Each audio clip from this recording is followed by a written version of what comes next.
Raise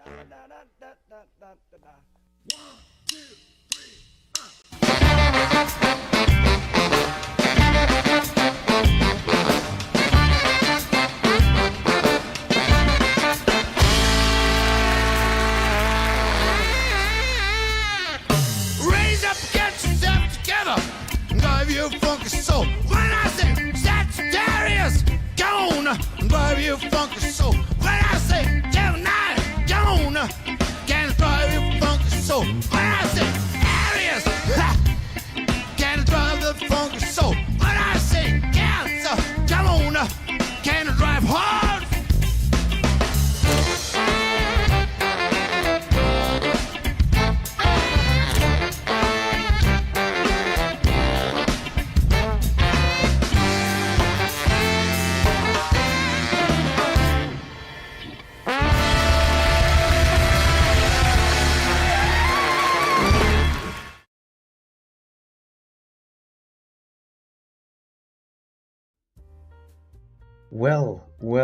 Well.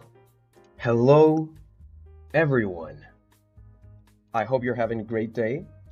Welcome back to another episode of Seekers and Crime. It's been too long. Far too long. Over a year. It's crazy. But we're back. Still season 2. Malachi is not here at the moment, but he'll be here any minute, so don't you guys worry about that. It's good to be back, basically. So how y'all been doing? I hope you've been having a great day. Today we're joined by a very, very, very special guest. We're joined by the man, the myth, the legend, the leader of the Autobots, Steven Lawson. Hello, Steven. How are you doing? I'm doing quite well, thanks. How are you doing? I'm very, very happy to have you here. Very happy to have the show back on track. Before we get right into the questions,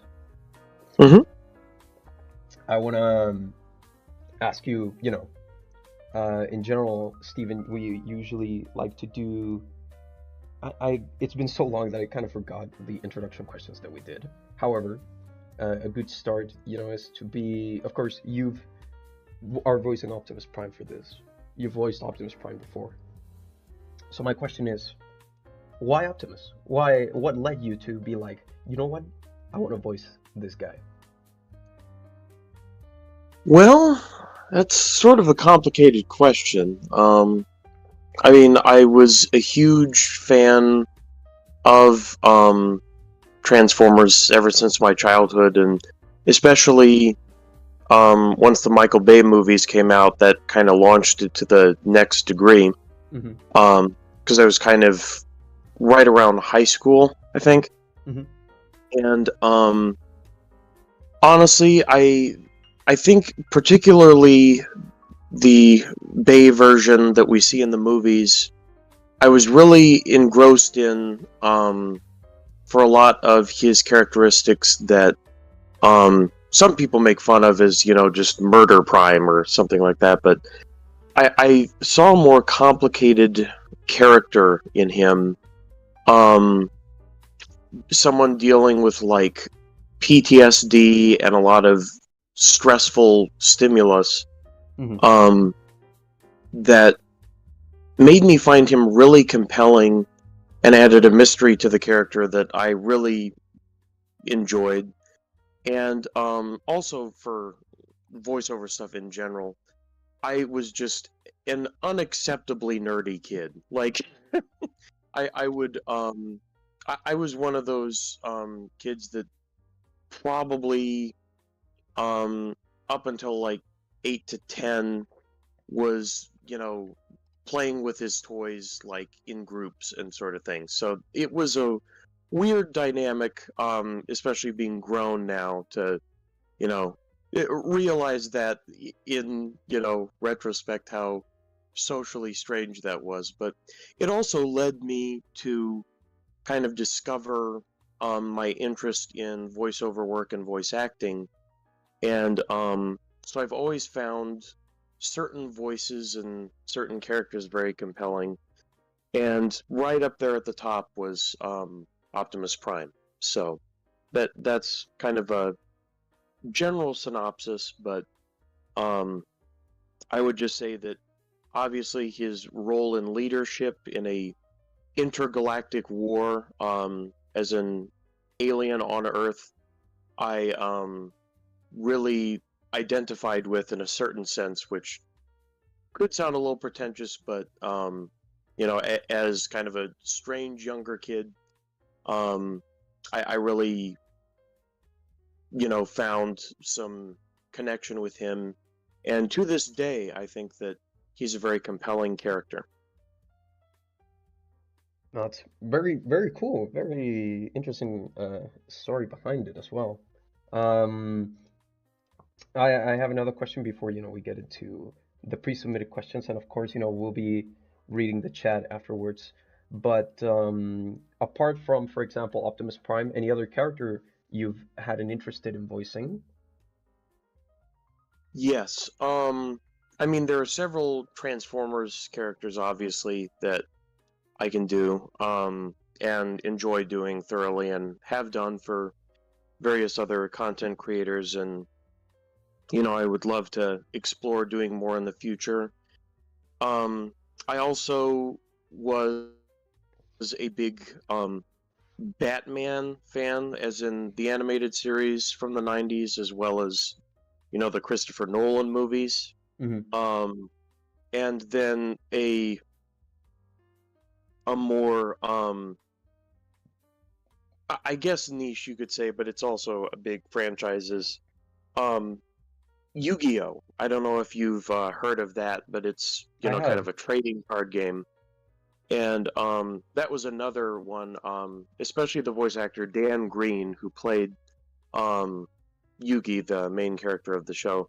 Hmm. He was a big inspiration for voice acting, and I would love to, somehow dip my feet into that franchise at some point. But um, those are two other wheelhouses. I also really enjoy.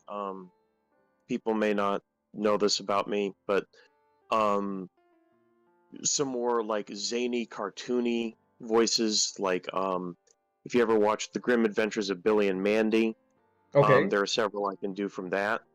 Oh, very Um, cool. so yeah, but yeah, I also, obviously, you don't want to always just do impressions, and so there are characters in the wheelhouse that I'd love to, just do someday too, of, my own content, or as part of a collaboration, maybe. So Very cool. Very cool. Um, Okay, I'd say let's now get into some of the posted questions as well as some of the stuff from the chat. First sure. question is from Cretaceous Galaxy Productions, which is, have you seen Rise of the Beast yet? Yes, I have, and I imagine we'll talk about that a fair bit, but Of course. I really enjoyed it. Very cool, very cool. What do you think of Optimus in this film?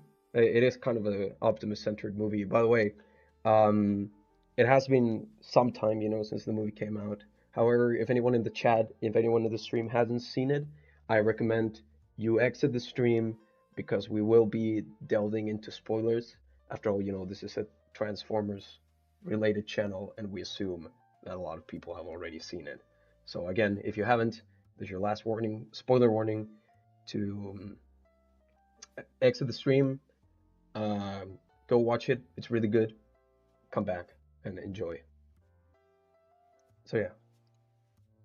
Very true. Um, so yeah, sorry, what was the question? Oh right. Just about Optimus? Yeah. How do you felt about Optimus in this film? Because it is very much, it is Optimus focused, I'd Hmm. say. And there's still, elements of the Prime we've known and loved from, of course, the Bay continuity, as many people in the Transformers community have dubbed him Murder Prime. Right. He is still somewhat there in, in some aspects. So Hmm. what do you think about Optimus in general in this film? I enjoyed it. Actually, the only dynamic, which I mean, it was kind of present throughout, but the one thing I wasn't nuts about was the dynamic between him and Noah, just Okay. because I find there's always going to be the human angle in these movies, which I get, but it felt a little pretentious in this movie to kind of have Noah teach Optimus this sort of human trust angle. Um, when you think about logistically, Optimus being realistically at least 6 million years old Hmm. and dealing with a whole lot of stuff, just I found that one aspect in this movie to be a little like, come on, But Yeah. the I found Optimus Primal in this film to be an excellent addition, and that whole angle to see Optimus not in his uh, prime, quote unquote. Yeah. Um, I thought that was a very good take on that. So it was kind of interesting to see that, like, for me, the human angle didn't work as much, but the Optimus Primal and the Maximal angle I found a lot more compelling. All right. Very cool stuff. Also, hello. I forgot to, people in the chat. I'm gonna say hello. Fireballers, hello. Dan, uh, Christmas Wolf, hello. SGE, Open Shada, um, Name Brand, Christian, hello. How are you doing? Um, Blaster Tronus, Kieran, TFU and Zero, a lot of other people in the chat. Hello, everyone. Thank you for tuning in. I'm gonna go with the next question from the Gowland. I guess this more applies to everyone on the team, I'd say, but I also want to hear, your opinions on it, of course, Steven, which is, does the new Rise of the Beasts movie somewhat damper your spirits for Rise of Unicron, or does it give you more of like a passion to see this project till through till release? Yeah, what are you asking me, or what's your take on that, Martini? Well, I wanted to hear like your take on it before, I say it from like the director perspective, if we will, or assistant director. David, don't fire me, please. Sure. Well, for me personally, it's only pushed me to want to do this more personally. Because to me, it effectively says that it's up to us to kind of define the finale of the Bayverse, at least for now, like who knows what could happen in 20 years, but for now, it's kind of in our hands. And with that being the case, obviously, passionate people with a lot of the best talent, I think, is the best way to go about, sending this off right if Paramount or Hasbro has different plans. Hmm. By the way, everyone in the chat, please give him a warm welcome, even though he was a little late. You know how Skywarp is. Even though he can teleport, he still manages to arrive sometimes late. Hello, Malachi. How are you doing, my good friend? I am doing very good. Apologies for being late. I have the ability to teleport, but I'm always at least either a little bit late or like a half hour late. I don't know how it even works, but I have ice cream because it's really hot. But I'm doing good. It's good Very to be nice. here. Hello, everyone. Hello, Steven. It's nice to hear your voice again. Great to hear you too. Glad you're here. Thank you. What's happening? I mean, I heard a little bit, but what's going on? What are we talking about? We're chilling, we're vibing, we're talking about, how great Steven is, and I'm reading questions that people have posted to him, of course. Oh, okay. You So yeah. flatter me. Let's see. Next question from user. Oh boy. IKEY6YE5BL10. God damn it. Do, do you miss the Babers universe, Steven? I'm not gonna lie. In some elements, yes, I do. I think that it's overall good for the franchise to be going in a direction with kind of some new energy behind it. But Mm-hmm. there are elements I really do miss of the, especially in terms of like the overall production quality, regardless of the narrative, and I don't know, this kind of just realistic theme, that's extraordinarily grounded. I do like, I miss that in a certain sense. Mm-hmm. Right, like not so much with like the fantastic elements of like, for example, perhaps Transformers Prime or like Beast Wars for that matter. Right, and that's not to say that some of the fantastic elements can't be present, but I don't know. It's just Bumblebee and Rise of the Beasts. While they're good, they definitely have a bit of a different, more um, youthful, fantastical element. Yeah, Um, like a more like that lighthearted tone. right, and so I don't know. I definitely think that there's room for both. Hmm. I agree. I agree. By the way, forgot to mention this in the last question. Coming back a little bit, I forgot to answer, the Goblins question as part of the team. But what I can say regarding Rise of the Beasts and its impact on Rise of Unicron, if anyone in the chat here hasn't seen the update video that we did, um, you should go check that out. We did an extensive, breakthrough of a lot of things that have been going on in production. Sort of the start, sorry, of our new series called Tales of Production. And in there we actually talked about this very same question, and it's that I'm just gonna make a brief summary, which is that Rise of the Beast has had a positive impact on Rise of Unicron, because it has motivated us, to kind of like get this film out there even more, because Hmm. that sort of love, if you will, of seeing giant robots beat the shit out of each other on the big screen is always there and always will be. So yeah, Absolutely. let's see here. Absolutely. From Avalanche, Steven, what do you prefer? Now, tread lightly with this. Sure. Um, This is a Transformers hot take. Prime, yes, is maybe we're present for a hot take. Which do you prefer, Transformers Prime or Transformers Animated? Ooh. To me, that's not even difficult. It's Prime. Damn.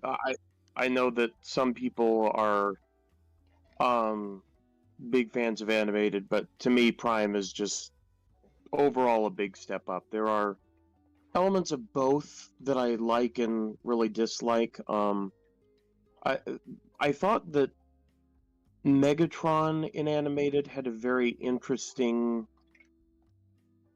almost more menacing presence, but I also think that the fact that the Autobots in animated were, I don't know, kind of demoted in stature, Hmm. also had something to do with that, and they had to kind of come into their own. Was an interesting take on it. Um, but ultimately, I think that Prime is the way to go. All right, interesting. What about you, Malachi? What do you prefer, Prime or Animated? Well, I remember being a kid and, you know, going on like TV or whatever back when that was still a big, well, things. I don't watch TV now, of course, but um, I remember going on and watching, seeing both on there. I mean, obviously they were releasing, they didn't release at the same time, obviously, but Hmm. I remember seeing both on the TV at one point in my life. And while I do like both, I would probably also have to go with Prime personally. Not that, like I said, not that I don't like animated, But Mhm. Prime, I don't know what it is. I just really like Prime. I don't know. I just the characters, the story, how it ends. I love it. And the Mhm. whole the whole twist with like Unicron being Earth. Obviously, like that was a really cool. Like I mean that was a that was a huge thing. Yeah. That was a Mm. definitely a different take on it. And obviously, like the last night tried to do something similar, but I thought that was really cool. I just really liked a lot that Prime did, and maybe it still has problems. Like I think most stuff has some negatives, had positive negatives, but overall, while I do like both animated and Prime, I'd personally have to go with Prime as well. Very nice, very nice. Yeah, I think on my end, even though I absolutely love animated, and the fact that it got canceled hurts me Mm-hmm. every day. Um, Mm. I think I'd still have to go with Transformers Prime. I mean, we love it so much, we even have the swords in the background, so that That is if that's true. not a testament of our love for Transformers Prime, I don't know what is. True. Okay, let's see here. Dune Spirit 326. Will there be any new characters we've never seen before? Oh, this is for the film. Um, well, yes. That's all I'm gonna say. I'm not gonna say who, of course. Don't worry, Martini. I'll come in. I'll come and clutch here. Okay, so we're Here gonna we have go. Darth Vader's gonna come in. Yes. We're gonna have like Indiana Jones. Also, yes. We're gonna have some big crossovers. We're gonna have who else? The Who else? Ghostbusters? Yeah, we're gonna have the Ghostbusters in there. Mm-hmm. We're gonna have like Iron Man show up. Absolutely. We're gonna have I don't know. You know what? Throw Pirates of the Caribbean in there for a little bit of a mix. Yep. Throw Jack Sparrow in there. Mountain Dewbot is also back. He's sort of Mountain like the Dewbot, main yes. character. Yeah, it's we're not just having like non-Transformers characters. We're gonna have Rise of the Beast Scourge in there. Just throw Exactly. him Yes, in there. sir. We're gonna reveal that Ironhide is Battle Trap as well. So Oh stay tuned for that no! scene, guys. Another spoiler, guys. Our Optimus turns into Scourge. Exactly. Sorry to tell you, but yeah, that's gonna be the twist. That's And the end of the that's film. yeah, that's the end of the film. He transforms into It's Scourge. it's revealed that it's revealed that all of the Bayverse and Rise of the Beast is actually just a prequel to Rise of the Beast. So there you go. Exactly. We're actually in league with Paramount right now. We're actually working for them. Yeah. You know. Alita 1 comes back from the dead and turns into Nightbird. It's all connected, guys. Exactly. It's all connected. It's all connected, guys. It's all connected. It's like the conspiracy board memes, the red, With thread. yeah. Yeah, pretty much. Like we're just like, yeah, this character's gonna be here, this character's gonna be in here. It's all connected. It doesn't make any sense whatsoever. Exactly. Will there be any reveals this stream? Is there gonna be any reveals this stream, Martini? I don't even know. I don't know if you have anything. I don't have nothing, so I don't. No, not really. Not Well, really? Okay. I can reveal one thing, which is we're gonna have the next Tales of Production, which will involve reveals and actual information. Probably in like 2 weeks, something like that. So yeah, that's the best I can say. Stay tuned for that, guys. And again, go watch the other update video. Yes, look out for that, guys. That's gonna be coming, and you'll get some updates, probably some reveals. I think you said Martina's gonna be some reveals. So, Yeah, could be some reveals. Look out for the update, because I mean, if you want to stay updated with the production, there you go. Right there, Exactly, right exactly. Look at me plugging content. I'm such a YouTuber. Hey guys, check out our fan film. By the way, I know this is Secrets from Crime and all, but yeah, check out our fan film. Check out Tales of the production. Exactly. We'll start plugging like a bunch of projects. Everything, actually. Yeah. Speaking of plugging, the sponsor of this video. No, I'm just kidding. Raid Shadow Legends. Yeah. Oh no, not Raid Shadow Legends. Oh no. Be careful, people. If you don't want Michael Bay stealing your scripts, then you need NordVPN. Okay. Oh my lord. Every time I shop for Doritos online, I like to use honey. Okay, that was the last one, I promise. Yeah, man. How do you think I got my Doritos, man? You bought me some, and we have it on the desk, man. That's true. Honey, people, use Honey, honey. it. All right, let's see. Moving on, here we go. From Benjamin Lumpkin 9296. Steven, do you think you can improve on your Optimus Prime voice? And do you have any tips for someone trying to voice Optimus themselves? Okay, I'm gonna interrupt before Steven chimes in here. How dare you speak negatively of Steven? Get him out of the thing. Ban him. No, I'm sorry. Go ahead, Steven. No, that's okay. In all fairness, we can always improve, and I know in my case in particular, unfortunately, certain elements like allergies and seasons can come into play. So, there are certain aspects of nature and your own biology that can damper or, help the performance out a little bit. But in terms of just consistent quality, absolutely, you can improve it.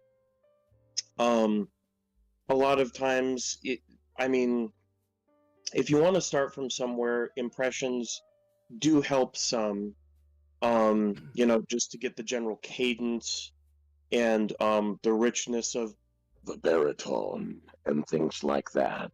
Ooh, But Oh, ooh, to goosebumps. chills, bro.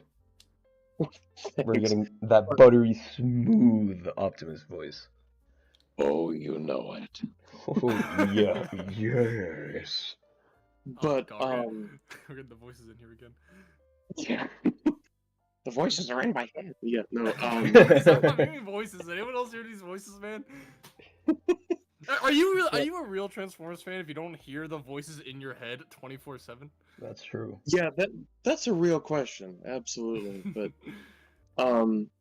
yeah, I guess just in terms of general improvement, it sounds like cliche advice, but a lot of practice, a lot of honest criticism, not just saying, I'm good enough, so I'm done working, like always being open to challenging your voice and improving and incorporating aspects that might be less expected. One element of the Optimus voice, at least in the Bayverse, that that I found to be interesting that not as many people talk about is, while the rich baritone like this you can grasp at a certain point. Actually, the yelling can be Mhm. it, almost more taxing because you have to try to hold that baritone from before, but then pull it up with a lot of vocal strain. And I found that even watching the films and hearing Cullen's other performances, he defaults more to his regular natural voice during more strenuous exertions. Mhm. So that's kind of what I've taken as a model to a certain extent. Um, there's still almost a little something Shakespearean to it, where you're, carrying your voice like this in the Yeah. strain. But it's I would say that finding certain moments, whether they're the more intimate, quiet ones or strenuous ones, there's always more that you can challenge to the character and bring into your own. Mhm. That's very cool. Very, very insightful, actually. Yes. Very nice. This is a man, ladies and gentlemen, that knows his craft. True legend. It is. True legend indeed. You do me great honor, Martini. Yes. It is my pleasure, Optimus. The voices are back again. They're The voices they're in my head. in my head. All right. Moving on. Let's see. Oh gosh, I'm not gonna bother reading this name. You know who asked this. You know who you are. Steven, what is your favorite incarnation of Optimus Prime? And also, do you prefer the Prime design of Age of Extinction and The Last Knight, or the design from the original trilogy? Good questions. Ooh. Like I said, I'm very compelled by Bayverse Prime, but I also find I would say that Primeverse is probably in general the most well-rounded and like deeply explored to a certain extent. Hmm. Um, I enjoy pretty much every version of Optimus I've seen at this point. Maybe there's some weird spin-off from something that aired once in Japan that, I haven't gotten the pleasure of seeing yet. But Yeah. in general, there's, you know, a lot that the character has to offer. But as for the design, I gotta go with probably Revenge of the Fallen or Dark of the Moon. Um, especially where he incorporates the jet parts. That Hmm. that was probably peak for me. I do really like the knight design, um, but the face I think it may be a bit too human. And that's not to say that there can't be any um, I'm forgetting the word, but anthropomorphic, almost Qualities. like Yeah. human quality to it. But I definitely think that the the humanization of the designs, while to a certain extent it makes sense because realistically in universe, um, the Transformers must have been on Earth for a good while, and even regarding if you ignore the implications of the last night, they were at least there for what 10 years Yeah. um in the movies. So um like incorporating some more human features would make sense, but I also that was something about the Bayverse designs that I actually did like, was that they felt very alien. And while some people will kind of just dismiss that and say, oh, it's hard to keep track, it looks like two blenders fighting each other, I think that there's a certain, like, while they're not wrong, I also think that the I guess I can't remember if I was explaining this to you, Martini, or David, or both the other day when I saw Rise of the Beast, but um, I feel that in general, the Transformers series have captured robot wars, but the Bayverse really feels like it hits the nail on the head in alien robot wars. Hmm. These things don't feel um, like just basically big metal humans with backpacks. They're, something different that feels a little off and foreign, and that we have to get used to. Yeah. Which I do. That's an element of it that I find compelling and not talked about as much. Very cool stuff. We're gonna have a slight problem though, because you didn't say Rise of Unicron was your favorite Optimus design. But moving on. Um, Oh, yeah. David's No, like no. a sniper right now. Like you didn't say Rise of Unicron. God damn it. David already To has the be fair, keys to the I didn't basement. realize that one was on the table. Like I thought we were talking about ones that were released yet. So, Oh, that is fair. That is fair, Martini. He does Okay. make a point. Yeah, And that's true. to be That's fair, true. we were talking about like official movie official stuff. So I mean that is fair. Okay, that's You know. true. That's true. Okay, yeah. David, chill with the sniper rifle. No, David, put the key. No, David, put the keys back on the hook. Yeah. Go back.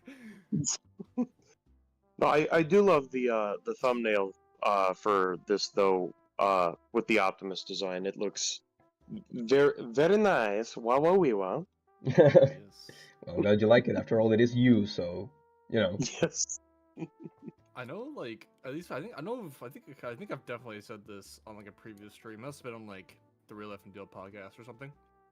I'm Mhm. pretty sure it was anyway.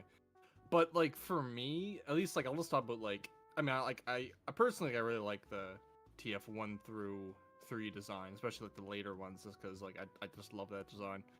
And like I know like at first like I mean when I was a kid I didn't really care, but then like as I got a little older I was like, okay, the Nightverse design's kind of a fucking mess because it's just where are the truck parts aside from like the No. smokestacks on the back.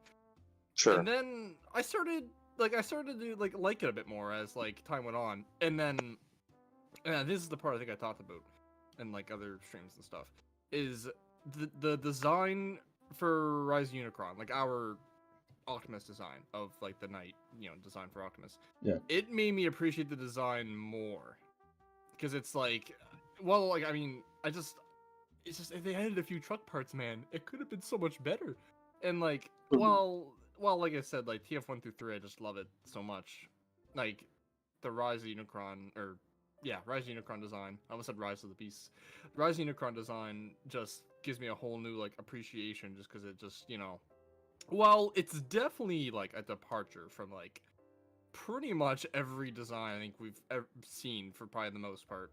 Yeah. It's not a bad design, like it's still Optimus, and then especially with like, it's just with all like the added vehicle parts, like that shows that yeah, this dude turns into a truck.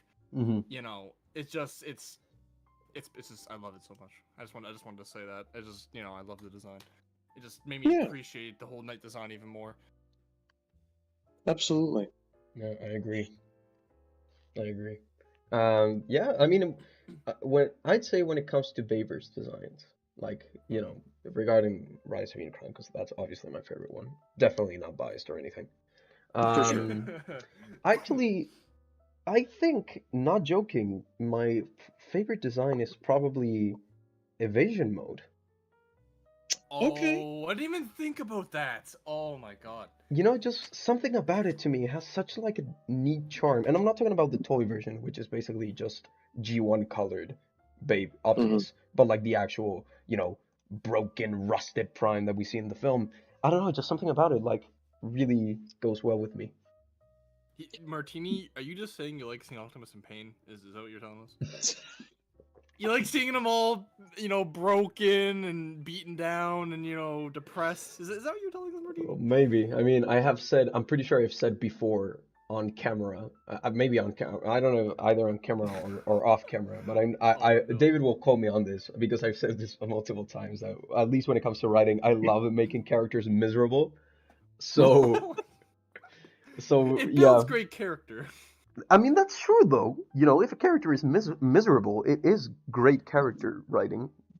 Yeah, that is true. Yeah. You get some conflict. You get some Yeah, development. you get some development in there. You see what I mean? Yeah. Pain how is else? character development. Exactly. Exactly. How else are you gonna get character development without a little trauma? Like, come on. Yeah, exactly. Exactly. We need to. Transformers film is just going to be like released at some point. That's literally Passion of the Christ, but it's just Passion of the Prime, and it's just whipping and beating Optimus for 2 hours, just Exactly. Everyone's like, why are we doing this? It's like, I don't know, man. It's in the script. Keep fucking doing it. Transformers Rise of Depression. Rise of Depression. He doesn't even get any character development. He's just depressed. He didn't. It's At just the end of the film, it's like a cliffhanger. It's like, wait. 2.5 hours Maybe it of doesn't- Optimus just being sad all the time. Yeah. And the cliffhanger is really just him, like his character development, like starting. Like he has a realization, and it cuts. Yeah, he's like, but wait, what if I wasn't sad? And then it's done. What I've and the credits hit, and it's over. It's all over. Well, But that- wait, that- what if I that- wasn't sad? that full canon multiverse level shows how Optimus gets reincarnated as Eeyore, very depressed all the time, and literally is the same voice actor. So And that's true. That's true. I didn't think about that. Think about that. Guys, come on. We keep telling you. It's all connected. See, It's we're all not connected, yes. lying. We're not lying. Y'all think, oh, ha ha, nah, man, we're not joking. It's all connected, No, man. we're not We joking. planned this shit out, man. We're in cahoots with Paramount secretly. We're cahoots with everyone at this point. Yeah, man. We're in Like, on it. Exactly. we actually got Peter Cullen in this. He's gonna also we have both Steven and Peter Cullen in this movie. You know, they're both gonna voice Optimus. Don't ask which or how or why. Just is this gonna happen? It's just gonna happen. All right, moving on. Question for Lawson and also Martina and Malachi. Oh, that's nice. Oh. They didn't forget about us, Mel. Oh, thank you. I'm gonna cry. Thank you. How did you feel about Rise of the Beasts? Did Optimus Prime? Good, bad, favorite moments, gripes? I like to hear your feedback. Steven? I think you guys. I was gonna say. I think you guys were just talking about this as I joined. I thought I heard Steven talking a little bit about Rise of the Beasts. Steven talked about it a little bit, but I don't think we went that much more into detail. That's true. I think we talked a bit, but I think that, gosh, favorite moment. That's tough. That is a tough one, especially from Rise of the Beast. But I mean, obviously, I really liked the smackdown against Scourge at the end. That was great. Mm-hmm. And the line in is it Peru on the road where Oh, hell yeah. Scourge was like, "You're gonna die on this speck of dust," and Prime was just like, "The perfect place to bury you," you know, something like that. Yeah. But that was a great moment. But in terms of like the, I guess, character developing moments, because those were more just like, you know, peeks into the Bayverse Yeah. murderous Murder Prime, exactly. intent. I definitely I would go back to the scenes where Prime was kind of learning to give humans a chance, quote unquote, through Optimus Primal. Mm-hmm. I think that those were probably the character highlights from this film. Everyone has been talking about the cut transit scene and you know, the darker implications for, like, you know, a bunch of dead Decepticons at the bottom of, you know, The Hudson a River river. full of Decepticon bodies. And I think adding that, you know, in special features or something would be great, and look forward to seeing that. But you know, like more than we have seen, because I know there was that like brief couple second little thing that was released on Instagram or whatever. Mm-hmm. But like I think that we got kind of a transition in this movie from Depresso Commander-in-Chief to you know, a sense of purpose. And I do like that in this film. It's hard to nail down just to one moment, other than maybe the you know, him, Optimus, talking with Optimus Primal about not wanting to lose you know, two worlds to Unicron. And I guess another one that was kind of confusing to me. I know the original ending. I don't know if we've talked about it, but that Cable Jr. apparently had in mind with Optimus basically being sucked up by Unicron, or at least, you know, some version of that. It felt kind of weird to have that whole self-sacrifice moment that was played up, and then actually, no, we're gonna save you. Yeah. Like the tone just kind of conflicted there. But yeah, other than that, I would say that, you know, the best moment was probably somewhere with Primal. It's hard for me to nail down specifically the scene, but and of course the little peeks at murderous Prime that we've come to love. No, Of course, of course. of course. What about you, Malachi? What would you say is your favorite Optimus moment? Oh my god, it's kind of hard for me to pick. I have a lot because I personally loved Optimus in Rise of the Beast. Personally, Mhm.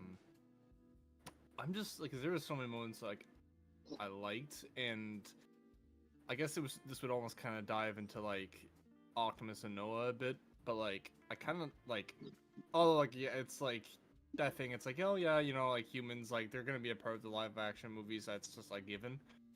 But like I actually liked Noah as a human, like human protagonist, and I liked how in like the story, like Optimus and Noah, like their development kind of like bounce off each other, because at like the start, Optimus doesn't trust like humans, like he doesn't trust Noah at all. Like he doesn't want anything to do with the humans, because you know, and then Noah doesn't. Well, he doesn't trust Optimus. He doesn't like Optimus either. Like, they don't like each other at the start, you know, and gradually, like, well, Optimus is still like they're kind of like looking out for their own. Like Noah's looking out for like Elena and like you know like all of the humans and stuff like that, like you know on Earth and stuff, and looking out for his own planet. And Optimus is looking out for obviously his Autobots and trying to like his Cybertron trying to get back there, which is like you know the transport key and everything. And that's why instead of just you know destroying the key and you know like that Noah was gonna do and preventing just Unicron from coming period and just stopping it when they had the chance, Optimus was like, no, I want to try to save, like I want to get home. I want to get home and try to take Cybertron back. I want to save my people, all that kind of stuff, you know. And then obviously that backfires. They get the key, the Terracons get the key, or the other half of the key, and and then sorry, and then you know it almost seems like all is lost, and Optimus is like, you know, we were looking out for our own, but we should have been fighting the darkness together, like you know. Mhm. And then by the end of the film, obviously Scourge, you know, at the end Scourge destroys the little console, and they're fucked. You know, Unicron, even though all the Terracons are dead, or like you know all of you know like Terracon, or not fuck, Scourge, Battletrap, and Nightbird, they're all dead. But like Unicron's, he's coming. Like you know they're screwed. No. And then Optimus, even full well knowing that that's their only way home, or at least well at that you know at the time anyway. I mean sequels. I mean if a sequel happens, they'll find another way. I imagine. But Probably, at yeah. that time, that's their only way home. That's like their beacon of light. Like this is how they can get home, take back their home world, and you know reunite their people. Like you know like get all the Autobots to be like yeah come home, all that kind of stuff. You know, and Optimus says no, I can't I can't sacrifice another world just to get to my own. So then, like, obviously, he has the whole self-sacrifice, destroys the key so Unicron can't get through, and destroys, like I said, at the moment, his only way to get home and bring all his family home.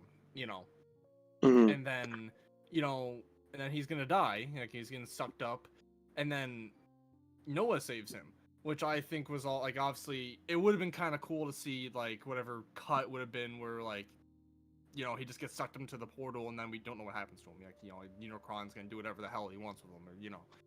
But then Noah saves him, which is you know that's like a flip on like you know because he didn't trust them at start and he was looking out for his own. But then he goes out of his way to save Optimus, fully well knowing that he could get sucked up in the portal. But he wants to go save Optimus because he just saved his planet.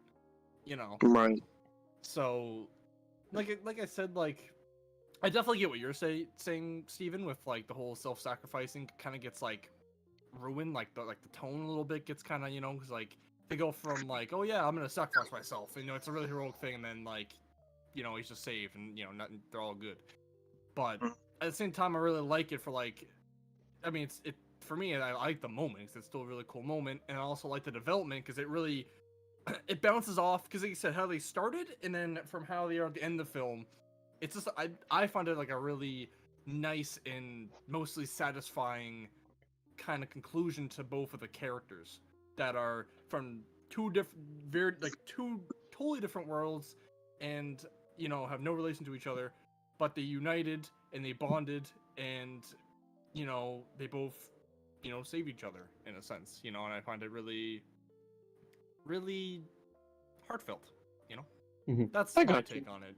But I'm sorry, I didn't mean to go on a whole tangent about. I know it No, was like no. my favorite Optimus moment, and I went on all that. I It's all apologize. good. Go It's all on. good. It's all good. But like, I feel like one. Also, I mean, I loved many of like moments from Optimus in this, but Mhm. I think one of my favorites was probably. Again, it might be. I think it's probably gonna be another moment with Noah. It's the scene where, after Noah gets like the little exosuit after Mirage dies, and he's on his own, and Scourge is like, "You think you can take me on alone?" Then Optimus comes up behind him, and says, "He is not alone." And then they just charge Right. at Scourge. I don't know Badass. what it is about that. I love it. Yeah, And like I said, that it might be was a great something moment. more. I love that so much. It's just like I don't. It was weird. Some people, I mean, this is Twitter, so it's Twitter. But some people said like True. they found it corny or something. I'm like, how is that corny? Nah, That's come on. cool. Like That was that's badass. such a great moment. Like Plus, his pose was just, exactly. Like it just. Oh my god, and obviously, I think another moment would just be like when Optimus goes to sacrifice himself, and just the shot of like the camera lowering and like Unicron's in the background, and Optimus has his broken sword out, and he's like, "Oh, don't do it. I can give you everything you want." And he's like, "Then die," and then he just slams his sword into the transport key, blows up, yeah. and it's just. I don't know. Like I said, I loved many moments, but like those are just I love. Like I think one of my favorites is just definitely that scene with him and Noah when Noah's gonna fight Scourge alone, then Optimus comes in. He is not alone. I love that so much. Hmm. That definitely is a good one. Yeah. Mentioned. Definitely good moments. I'd say probably for me, my favorite Optimus moment out of the whole film. And if you're gonna tell I'm a Beavers fan, then by this you'll definitely know, which Oh, it's when was oh they're on the no. highway, they're driving. Oh. Optimus Oh. transforms. Mirage says, "Optimus, what are you doing?" And then Optimus proceeds to deliver the coldest line in all of the film. He transforms, breaks, takes his arm cannon out, and says, "I'm going to take back Scourge's key, and then take off his head." Absolutely. Cold, Yes. cold, That was yeah. badass, absolutely badass. That's my prime right there. I love that transformation too. Like that was just a cool transformation too. Like how It he was. did the little turn and then he transformed, he did the little roll, and oh my god. It's Loved it. amazing. It's such a good. That whole sequence in general is so good. Oh, I know. It is. I think the only thing, I mean, I would almost want to say I don't know how they would have made it longer. They probably could have, but like I just almost wish like because obviously I think every Transformers film has had at least one chase scene, Yeah. and I almost want to say like I wish the one in Rise of the Beast could have been made a little longer, but at the same time I'm satisfied with what I got, to be honest. Like you got, like I said, like in that moment with Optimus that you just described, Martini, that was just chef's kiss. That was just it was Mhm. perfect. It was You amazing. Mhm. know?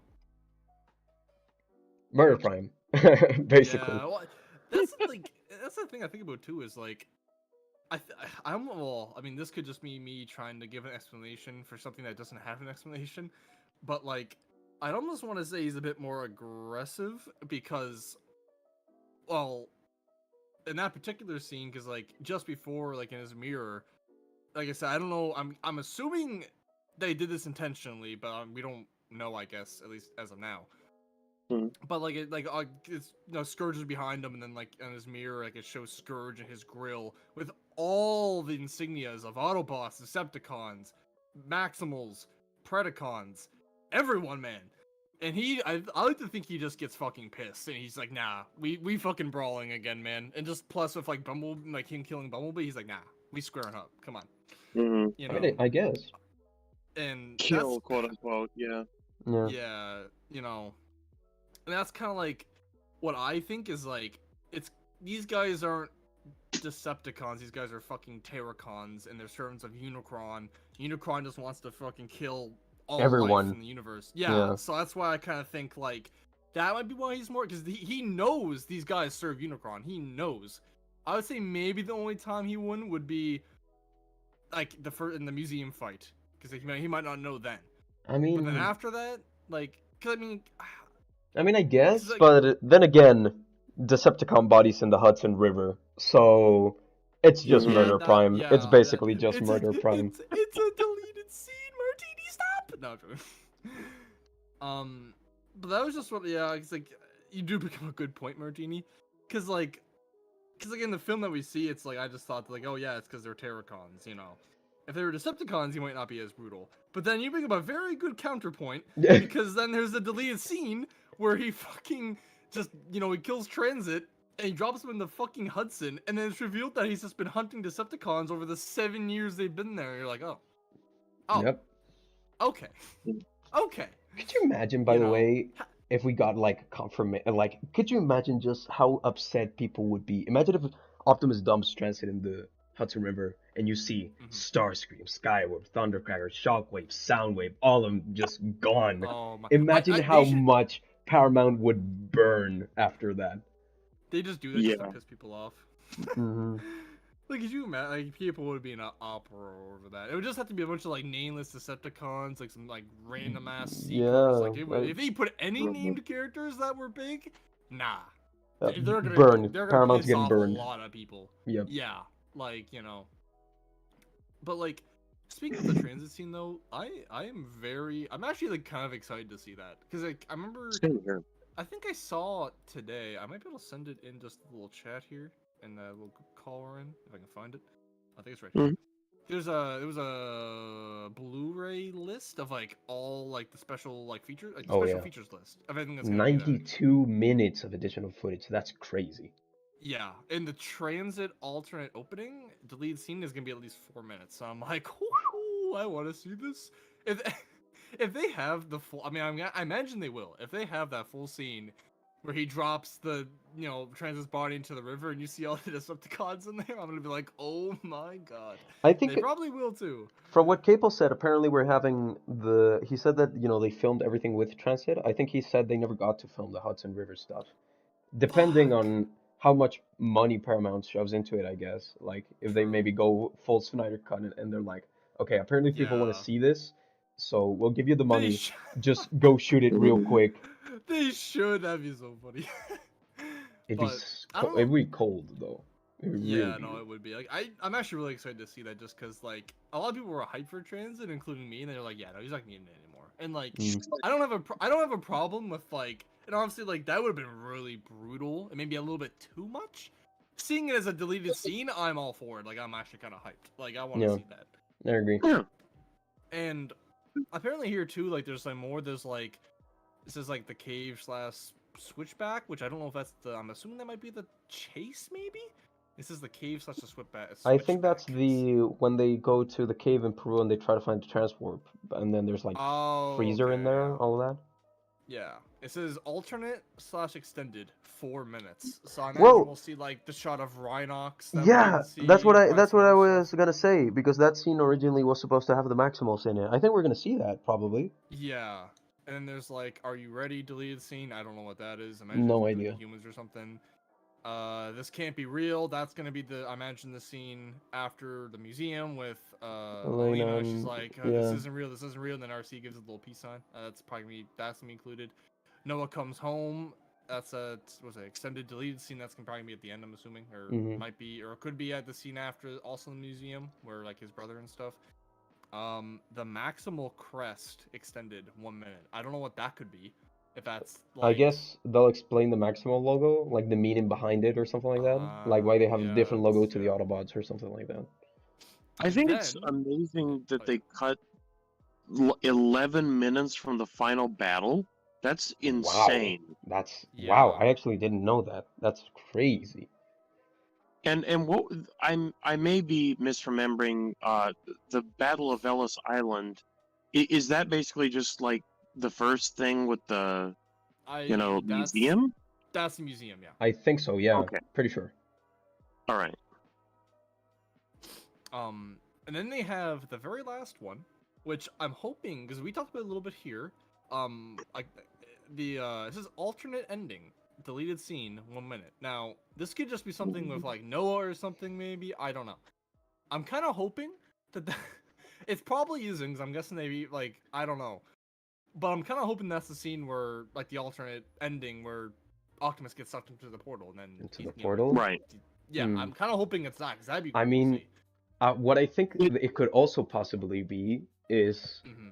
what if it's the original scene that was supposed to be in there before Lorenzo got his hands and changed it to G.I. Joe? Oh, What if it's like Noah joining Nest or like Sector 7 or something instead of like G.I. Joe? I also want to. That'd be good. That'd be I crazy. would also want to see that. Oh, I heard though thought- that was a Cable Jr. choice though, Really? which kind of surprised me. Did you hear that? I Martini? had no idea. I thought it was Lorenzo actually.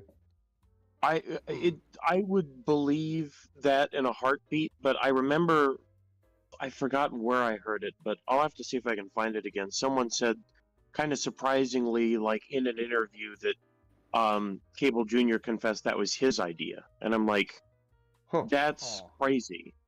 Like Yeah. if that is the case, that to me was definitely a bit of a like, Well, but I mean, I guess I can see it if Hasbro is basically turning him into the Kevin Feige of this new Transformers franchise or universe or whatever. sure. I mean, I guess I can see it how he'd be like, okay, yeah, I guess then this is how we'll introduce G.I. Joe. But then again, like the fact of introducing G.I. Joe, I mean, I think that has to come from Hasbro. Yeah. Right. That's interesting though. We have to look at that. Actually. However, that That's is cool that you interesting, yeah. mentioned it. Yeah, I didn't even know either where the decision came from. That's definitely interesting if it came from Steven.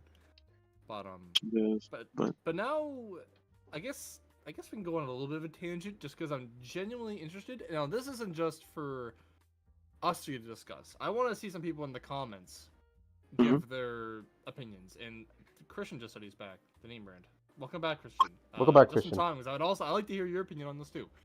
If Hold you on. have one. Before we go on the tangent, though, I need to go to the bathroom real quick. So we'll take a short break. We'll be right back, guys. Oh, okay. Don't go God damn anywhere. it, Martini, what the hell, man? I'm sorry. It's hype. It's hype building. Believe me. That's all good. It's all good. We'll be right back, guys. Don't go anywhere. Don't you dare go anywhere. Well, we'll be RB.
All right, everyone.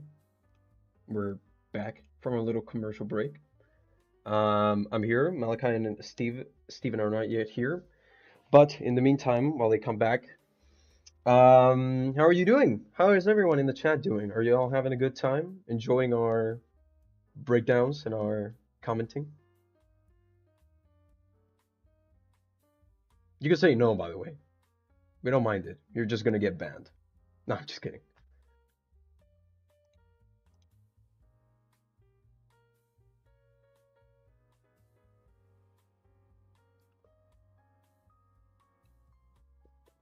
Let's see here.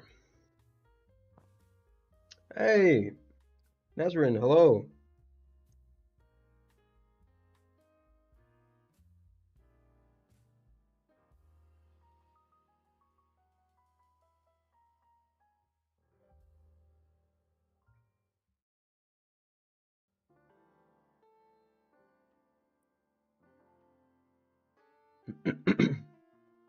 Are we back on?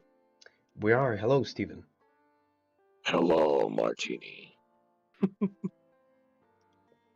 All right. So, meanwhile, we wait for Malachi to come back, so we can go on this this trip. We have one last question from the community post, which is from another goat, from David, not Handler, Mm-hmm. but David motherfucking Podani, man. Another one of my goats. Oh, Question for nice the to see you, amazing Steven, he says. What has I'm the back. process of voicing Optimus been like for you? And what do you feel like you've learned as a voice actor during your time on Rise of Unicron? very good questions. Very good questions. So sorry, what was the first one? It was specifically, What has the process of voicing Optimus been like for you? what is the process of voicing Optimus been like? Um, it has been, I mean, I guess the one word I would say is exciting. But because it's brought with it, I mean, a lot of opportunity, and there's a lot of people that are very passionate in this community and want to share their stories, and so to be a part of that is an amazing thing. Mm. Um, I guess that's kind of just the general way, but in terms of the character, it's hard to not, I guess, tie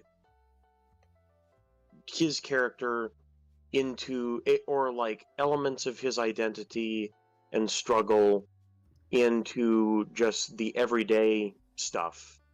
And I think that um, I guess something that people could see and say about his character, that there are definitely people like this. I guess they'd be called old souls, people that live with the world on their shoulders every Mm-hmm.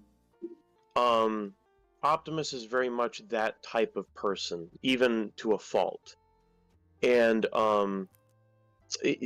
as that characteristic, I myself, it's hard to not feel that myself in my own life in certain situations, and I think we all can have those moments. But it's been very interesting and almost therapeutic in a way to kind of live through this grand persona, and you know be recognized by a lot of people for contributing in any capacity to this amazing character, because he really is in so many ways, at least one of the main frontsmen for the Transformers franchise. And with that being the case, there is a lot of responsibility to do the character well, and kind of carry direction of the tone, and that's no small thing. So I think that little nuanced things, which might sound a little pretentious about, your own identity, but it's also not. It's actually real that um, any good actor, to a certain extent, wants to at least embody or become partially for a time that character. And in kind of embodying Optimus, you go into a place that is stoic, um, isolated, but trying to connect. Obviously, because of a lot of responsibility and differing factors, and you get an intimacy that is very undiscussed, I would say. But what was the second part of the question? The second part of the question was, what do you feel like you've learned as a voice actor during your time on Rise of Unicron? What do I feel? I feel like, well, obviously with the time it's taken, patience is a big, aspect. But that's going to be the case with any production. You gotta just be ready and diligent and ready to adapt to things as they come. But I personally found it interesting in this film, from the script readings we've done, to I mean, obviously not going to give spoilers or anything, but I think that there's been a complexity kind of underlying in the other films that hasn't been as nailed on the head or brought together cohesively, that in this film I think we will do. And that's not just the case for Optimus, that's the case for several characters in this film. And so to bring that nicely together in a bow, I think it's been an enriching experience, and to also be a part of that and help to a certain extent, whether it's through your performance or through, script or line change recommendations, actually help craft, the changes in the character in the film. I think that it's been very enriching to, kind of be part of that creative process, to be, to shape the character of Optimus in such a, like I was saying, intimate way, and, a personal way. Well, definitely. And well, I can say from my experience that it's been very enriching working with you as well. I've learned a lot from you as a voice actor, and I can say, I think for the whole team, David included, even though he might have had a sniper rifle maybe 30 minutes ago, that it's been great having you here, Steven, and we appreciate you. Well, thank you. I'm happy to be here and always glad to contribute. So, and I have learned a lot from being part of this project, and you guys as well. Let me just say that it's been a wonderful experience for me, and I look forward to continuing, and hopefully many more. For sure. The wholesomeness as well.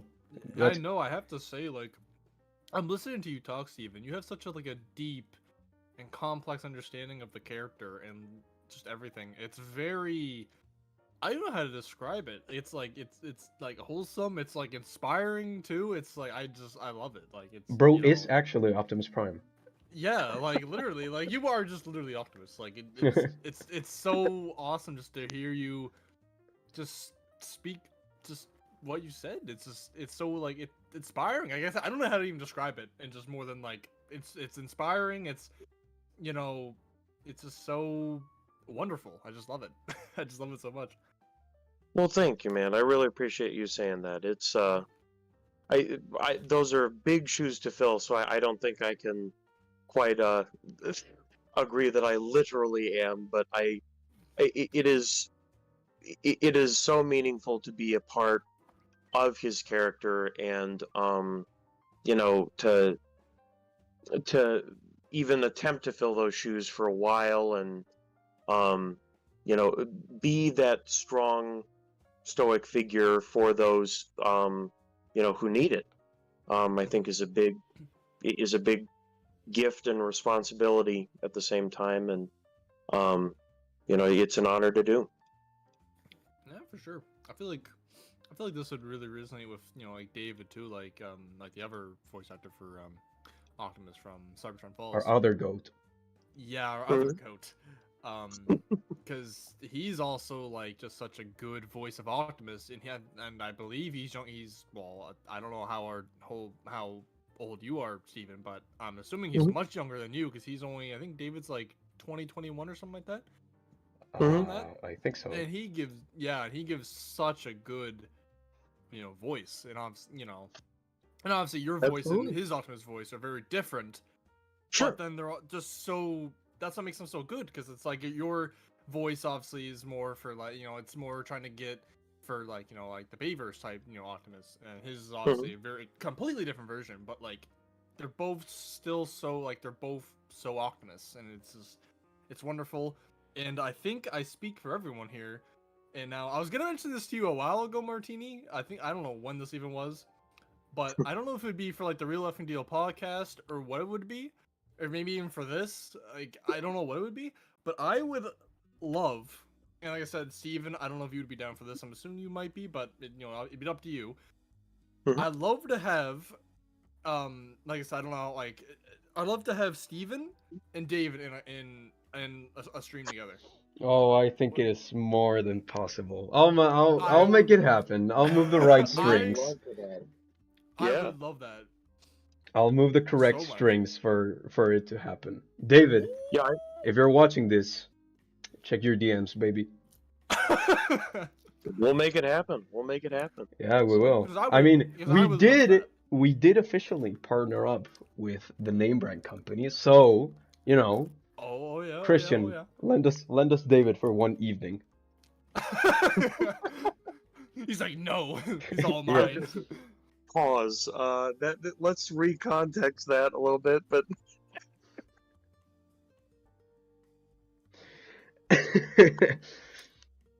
Oh man, we'll make it happen, guys. Don't worry. David, my DMs are always open to you, baby. Yeah, hell yeah, hell yeah. I knew it. See, I told you. I'll make it happen. Because like I said, I don't know if it'd be in a Secrets and Crime or Real F and Deal podcast. I don't know what it would be in, but I want to see. And like I said, I don't know who else would be there. I just want to see Steven and David, two great Optimize. voices of Optimus, just be in a call and talk about whatever. I don't care what. Yeah, it is, we don't. with We. everyone I else mean, it could be Secrets and Crime. We'll just leave. Well, we'll get the two in a call and we'll be like, all right, we'll see you back in like, I don't know, 2 hours. This is now Primes and Crime now. Exactly. Absolutely. Primes in crime. I actually love that. we could be like the angel and devil over Optimus Prime's shoulder. You know, just like the two sides of his conscience. You know, there's Murder Exactly. Prime and then there's Leader Prime. You know, it's Yes. just- David is like, we need to fight together, and then Steven's just like, we will kill them all. yeah. Oh man, that'd be so great to see. Absolutely. I was gonna mention to you a while ago. I just think I kind of forgot about it. But I was gonna mention that to you a while ago, Martina. I was like, I just love to see that. I'd love it. And like I said, whether it's Secrets and Crime or the Real F and Deal podcast, whichever one, you know, I would just, you know, I would love it, you know. And like I said, Yeah. I mean, I love to be there for it. I know obviously like Martini would probably be there. I don't know, like I would almost want. No, this might be a little too much because it would be a lot of people. I'd almost want to say also have David there, like the director of our film, and have Christian, the director of Killer One, also be there. But that might be a little too many people. Oof. But, I mean, yeah, what could definitely that might be be a- interesting is Yeah. wait, When we had Seekers and Crime with Christian, did we have David also there? I think we did, right? We had like director versus director, I think. I don't. Mm. Oh, I think we might. We Have? might have. I don't know. Maybe it was off screen and I'm misremembering. But Yeah, but we definitely had that's just them, the two of them, yeah, at a call at some yeah, point. but that's just that's just me. Just that'd be like I said, that would be a lot of people on the call, so that would be probably a little too much. But that's what I would love to see, and like I said, whether it's a Secrets and Crime, Real Life and Deal podcast, just get you, Steven, and get David in a call. The two great voices of Prime that a Yes. lot of people, many people love. Primes in Just- Crime, want- ladies and gentlemen. Yes, I would. I need that. I need to see that. Yeah, I would absolutely be down. So, name a time and a place, and we'll make it happen. Oh, hell yeah. All right. I need to Let's get cook go. after this stream. I'm gonna get to cooking. I'm gonna get cooking. Yes. I'll make it happen. Let's go. All right. Malachi, Uh-huh. are we ready to go on our little trip that we're going to go Oh yeah, to? and like I said, it's just something I know. I said, like, for example, like, I mean, I already heard some people's opinions. I kind of like I had a bit of a brain fart, but like I don't think I've heard yours. I don't think because like we haven't been any stream that I did anyway was back like I think it was one of the Real Life and Deal podcasts, and that was back like before the movie even released. Mm-hmm. And I know I've seen some conversations. Like I know I did end up seeing like what Christian said a little bit about. I kind of had a brain fart. I remember I did see a little bit of what he said, but like I said, this is a question for everyone that's watching. Everyone, I want like it's for all three of us to discuss, and for you guys. I For want everyone. opinion. I just want, yeah, I want to know what We're gonna have a everyone mosh pit down here. thinks. Yes. What does everyone think of that scene with G.I. Joe being revealed to be in the same universe? Yeah. What is everyone's opinions? Like I said, this is for fucking everyone. Just let us know. What are your thoughts? I think you and I, Steven, might have discussed this in DMs, right? I think we actually I like think so, a little, even at least. Well, from my perspective, I see this going. I think it was 3 different directions, or either 3 or 2. So, direction number 1, which is the one I kind of don't want, is that the next film we get is immediately a G.I. Joe and Transformers crossover. Way too early for that. Don't want that at all. Yeah. The second way I see this going is that we get some G.I. Joe movies that just include Noah, and eventually we'll go back to Transformers, and Noah will go back to Transformers at some point, and that will be the crossover event. If that happens, then it depends on the films and blah blah blah blah blah. But it could be good. And then last, I guess, way I could see it happening, which it's the least likely, which is just G.I. Joe becomes like our military stand-in for this universe. Like they're not gonna have their own film, they're not gonna have their own franchise, but every time Nest or Sector 7 is supposed to appear, it's just gonna be G.I. Joe. I could see that, and that would be probably the least cringy of the options. Just to like on an ongoing basis, they're in the background. Exactly. Part of me thinks that's too tasteful, though, for that to be realistic. So we'll see. That's true, though.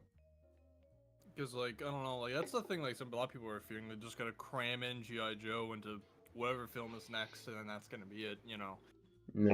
I just like I don't like I said when I first saw that I know I'm not gonna even sit here and lie. I don't know about everyone else, but I really know nothing about G.I. Joe aside from like a little bit of like Snake Eyes, and that's it. I don't know nothing about G.I. Joe.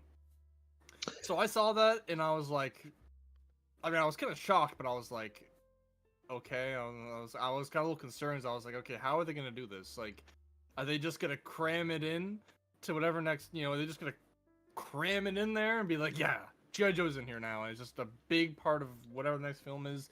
Or are they gonna maybe I kind of doubt this, but like, are they gonna try to make some G.I. Joe like films and like be like, yeah, they're in the same universe, but we're gonna make some films before we cross it over? Or they, like I said, or are they gonna do it like they're like the military presence in the films, or like I'm just wondering how they'll do it. And if they do want to do this, I don't really have a problem with it. but I just want them to do it right and not just cram it in and just I want it to be done right. And I think Exactly. if it's a Transformers film, I want it to still be focused on Transformers because that's what Yeah. I came there to see. That's the name of the whole goddamn movie. Hmm. I don't want it to be like, G.I. Joe guest star Transformers. Like, no. It just really depends on how they handle it for me. Exactly. Like I said, I'm not a big G.I. Joe fan, so I'm just kind of like either way. But as long as they handle it right and not some really weird, wacky, dumb way, I don't really have a problem with it. Exactly. Like, don't let it be like a Transformers film, and right before we get to the end battle, Noah's like, "Oh, I know a guy," and then it's just like it's basically Hasbro's way of saying us like, "Hey, remember Snake Eyes? That's Snake Eyes. Remember Snake Eyes from popular franchise Yeah. G.I. Joe?" Did you mean to make that pun, Martini? I know a guy. Maybe. I was gonna say with Noah. Oh my lord. But that was slick. That was slick. Yeah. I'd be Martini smooth is with stuff it. like that. I He am. do be smooth with it, bro. I He am. do be smooth with it. But yeah, as for the GI Joe thing for me, I wasn't nuts about it, but we'll see. I'm hoping that it'll basically be in the background element, or maybe even they just don't move forward with it, if there's enough meh reception. But That's I also feel like true. Yeah. we'll see. We'll see. Because I'm even just looking at the chat right now, and people seem to be very either about it or just no. So Yeah. it's Right. like hopefully that it's its own separate thing, not part of the Unicron trilogy. At first I didn't get it, but then I realized it was implying. Basically, I think the general response is like they can do whatever Yeah. Hasbro can do whatever the fuck they want with G.I. Joe as long as it doesn't interfere or impact negatively Transformers. Don't you Yeah. touch my giant robots. Don't you touch my Exactly. giant Exactly, Exactly. Don't you But it's dare try to overshadow Megatron by having Combat Commander in there. No. yeah. David's just straight up blunt about it. It's like, to me, I hope they just forget about it, and that's all with it. Damn. David's like, nah, man, just forget about it. Yeah. And like, that's like the thing is, it's like, I don't know, like, cause I mean, I only know about one of the films, how like, because I know there was like some like films from like the late 2000s, maybe like early 2010s or whatever. Like they had some like early films of like Channing Tatum and like The Rock and stuff. I don't even know. I've just seen clips a little bit, and that's really it. But like, I don't know how well those films did, if they even did well at all. I know the Snake Eyes standalone prequel film that released a couple years ago. I know that bombed or something. It So bombs, it's yeah. like, I feel like they're almost like, are they just cramming this in like because they don't feel like it can do good on its own? Like, they're like, okay, so Transformers is still doing good. There's still interest, but no one really wants to go see G.I. Joe, on its own. So we'll just cram into Transformers, and then there you go. Right. So I'm just like wondering, like, and then like you said, Martini, or I think it was Martini. Maybe not, I can't remember. I'm brain farting again. Like if there's like enough like meh reception, or like just people saying no, they're not really interested. Like if there's like no interest in this in the crossover, maybe they'll just like they'll retcon it, or they'll be like, yeah, no, it's the Sector 7. Never mind, man. Yeah, You know. we decided to change our name. G.I. Joe was too stupid, so now we're called Sector 7. Like, so I don't know. Oh, David's throwing more shade at it. I didn't really like the idea. It made me cringe slightly when I saw the scene play out. Damn. Damn. So David, you're just like no. Like period. Damn. Okay. Like I remember seeing that too. Like I remember when my friends told me like, oh my god, G.I. Joe's crossing over with like Transformers, and like they're not even like that big of. I don't think they're even like G.I. Joe, and they're not even like a huge fan of Transformers like I am. But they were like, oh my god, G.I. Joe's crossing over with Transformers. I'm like, yeah. Like I had no enthusiasm. I was just like, yeah. Yeah. Right. Like I'm not excited at all, man. Like I'm just like I come to see Steven, you worded it perfectly. Don't you dare touch my giant transforming robots. Exactly. Don't you dare. Because as far as I know, like from what I've known, where G.I. Joe, there was two films, One that was, like pre Iron Man style of superhero movie, so super edgy, hyper realistic. We don't like the Yeah. source material at all. Cobra looks like a fucking mutant instead of just Mhm. having the the silver mask on the entire time. Mhm. Right. Um, and I don't think it was good. I mean, I'd be surprised if it was, but I don't think it. I don't. There's no way, judging from the Yeah. pure poster alone. It's one of those films, Yeah. and Mm. the. But I guess it made it enough money for Hasbro to be like, okay, we're gonna make another one. Then they never made a third one, and then they rerouted it with Snake Eyes, and Snake Eyes bombed.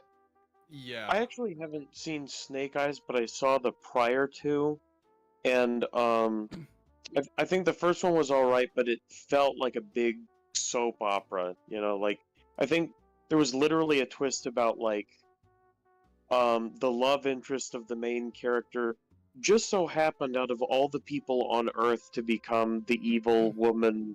And it's just like, just stop, dude. This is so.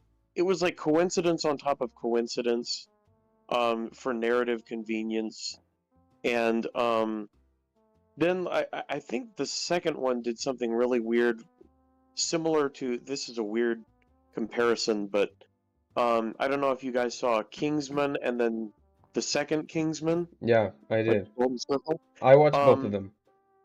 they basically did what they did in the Golden Circle, where they just killed off like the old cast, aside Yeah. from a couple people. Yeah. Yeah, They did that Yeah. in okay. And G.I. Joe, and it was like, yeah. okay, so what the heck? But I'm pretty sure like they just. 'Cause I remember. I think I saw like. 'Cause I haven't watched the films, but I remember seeing like some clips from. I don't know. Like I don't even know which films they were. 'Cause like I said, I haven't watched them. But I remember seeing some clips. I know like there was definitely like one that was like specifically for the second movie, um, where like I know like because I know The Rock was like introduced in that movie, and then it's like I wonder why. And then the opening scene, like Channing Tatum's character, who was like the main character in the first one, they just kill him off. I'm like, oh, so that's why they have The Rock in this, is to replace him, you know. right. So I'm like, okay, so that's what they're doing with this. So you know, and then I also remember like I don't know, I think it was the first movie, assuming that I think in the clip Channing Tatum was still alive, or his character's still alive. Like it just the CGI is kind of like, I mean I know it's an older movie, so like I won't be too harsh on it, but it's like kind of Mm. like That was I don't know, just still some like there was still just some Revenge of the Fallen era, so like there's not yeah really an excuse for That's it true. looking that I bad. don't know, And we like had Iron Man as well, and I feel Iron Man looked fantastic. yeah, And I oh yeah, think for sure. Avatar was around then too. I mean, so it's a lot of uh stuff that it's I don't like, I don't know. Yeah, like I don't. Maybe it's just maybe how I may have to go back and watch it, but there was just some CG. I know they're the main bad guys are like driving around I don't even know what it's like, a Humvee or whatever, and then they get Mhm. they're like they activate like a ramp and it's a fucking transforms into the front of the fucking Humvee like all CGI like. I'm like, okay, and it looks Mm, kind of like it's just, it doesn't look horrible, but the CGI is kind of like like it's Mm, just, I sure. don't know. Maybe I have to yeah. watch it again, but that's kind of vibe I got. Um, and they also have like two dudes running around in like exosuit type things, and I don't know. There's a lot. I remember it's a chase scene. There's a lot of destruction. I'm like, man, they're just killing a bunch of civilians, man. Like, holy fuck. Oh Like, yeah. there's just cars flying around. There's explosions. Oh my god. I don't know. At one point, like at the end of the chase scene, the two guys in the exosuits go through like a moving train from like the side. I'm like, okay, this is where we're going with this. Yeah. But like I Mhm. said, I don't know anything about GI Joe. But then, like I said, I know like there was Snake Eyes that was like I think kind of like a supposed to be like a it's like origin story kind of thing. Yeah, I think so, But yeah. then like I don't think he really wears like that whole mask until like the end of the fucking movie. But I think like that movie like bombed. It So did. Right. So bad. yeah. So it's like I really like I, like that's I wonder like are they even gonna like try to make films for this? Or are they just gonna be like, no, we're just attached to the Transformers because they That's can't the do well on thing. its own. I don't know. I mean, I guess it could be a good strategy to introduce it to the trans, or because it's sort of like the Marvel effect. Even if a film is bad, you still need to watch it in case this character that appears in this flashback of this movie then appears in the other one. Yeah. So I guess in that regard, if they were like, okay, Snake Eyes bombed, we still want to make, I don't know, fucking Rise of Cobra origin story, whatever. We'll sneak in G.I. Joe and Transformers so that then people will feel obligated to go watch Cobra or something like that. Yeah. know what I mean? And They're trying to I mean, guilt people into seeing their movies. exactly. Yeah. And I don't like initially despise G.I. Joe. Like I think some of their characters, I mean, yeah, it's cheesy as hell. But then again, Transformers in the 80s was also cheesy as hell. So I don't know. I mean, I like the designs. I think Snake Eyes is an excellent design. There's also Evil Snake Eyes, which I have no idea how he's called, but also Yeah, me cool. either. Another guy with a sword, I guess. And Cobra to me has always been a very goofy villain, but I like his design. Yeah. So I don't know. I guess the old HNF motto applies to this, which is I guess we'll have to wait and see. True. Yes. Shout out to yes. David Handler. Yes, shout out to David.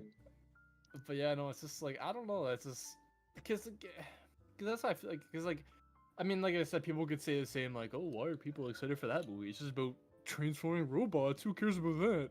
But That's like true. that's kind of like this is what I think about with like G.I. Joe. I'm like, it's just a bunch of military guys who wants to go see a movie about that.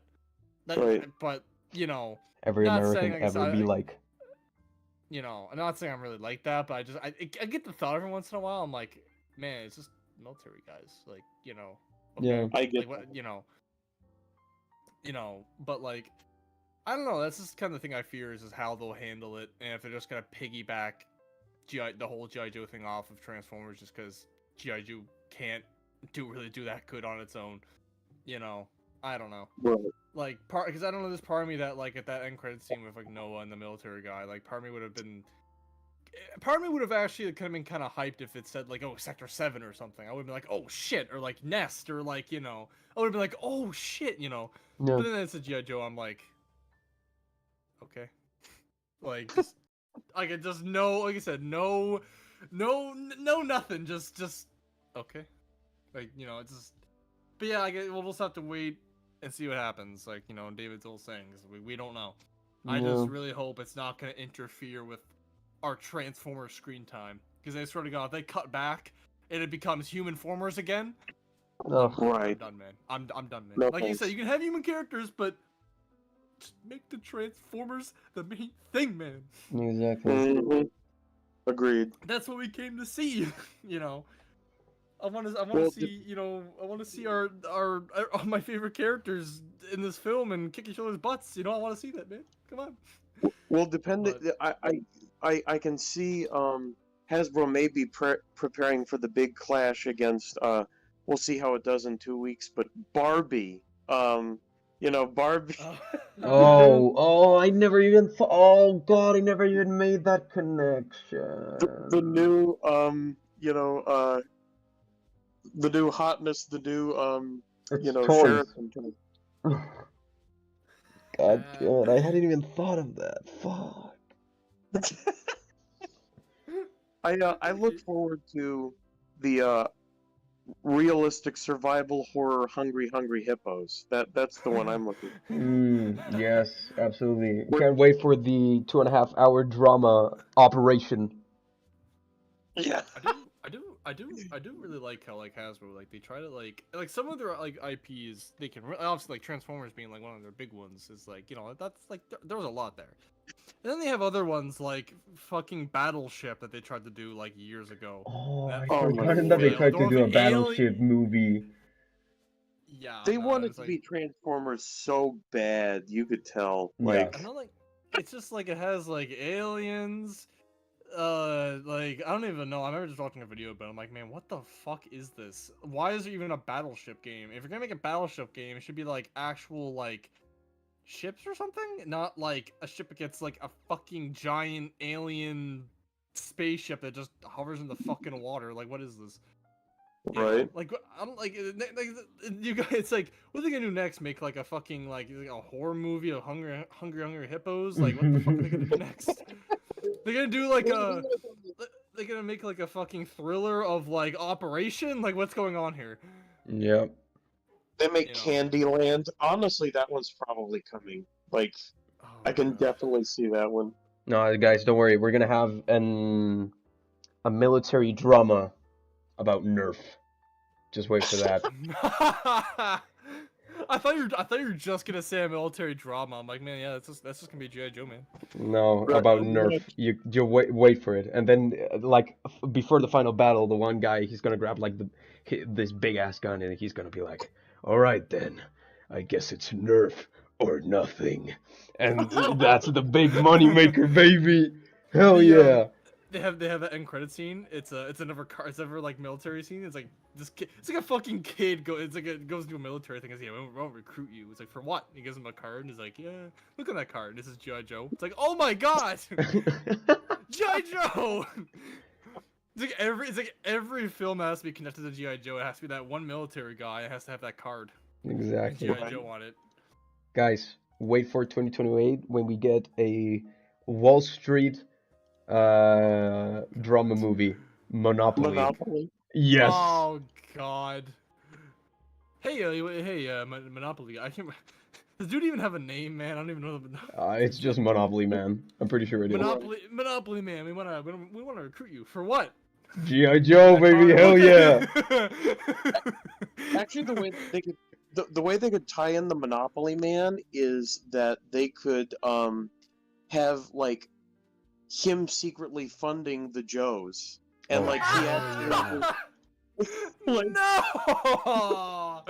I'm sorry, Snake Eyes. No, like at the end of the G.I. Joe film, he appears. I'm sorry, Cobra, but you landed on a hotel. No! And then you just see like all of Cobra's money disappear and go to the Monopoly Man. you know for sure though that like the instant they pull something with Monopoly, they're gonna pull the do not pass go, do not collect $200. Like, Oh yeah. Also like and go to jail somehow. They're go to gonna. jail. I'm so And dumb, then man. like one of the Joes is bailed out by, you know, the Monopoly Man or The something. I'm done, man. Like this is just gonna be so fucking like. Can't It's gonna wait. happen, man. It's like, we're joking about it. It's gonna happen. Can't wait for We're the. At least 10 years. It's gonna happen. We're joking and they're taking notes. Like, That's true. it's- Yeah. Paramount's burner accounts are watching this. You gotta take notes. Take notes. The Hasbro Cinematic Universe is real. Yes. It's gonna be the future. We're gonna have a crossover event. It's gonna be Transformers, G.I. Joe, Monopoly, Battleship, Oh, and fucking Oh My Little God, Pony. They're gonna have. Yeah, My Little Pony. I just saw a comment of fucking My Little Pony, and be like, oh my god, I'm gonna. I can't, man. They're gonna have a whole. We're gonna have cinematic. We're gonna have Transformers, G.I. Joe.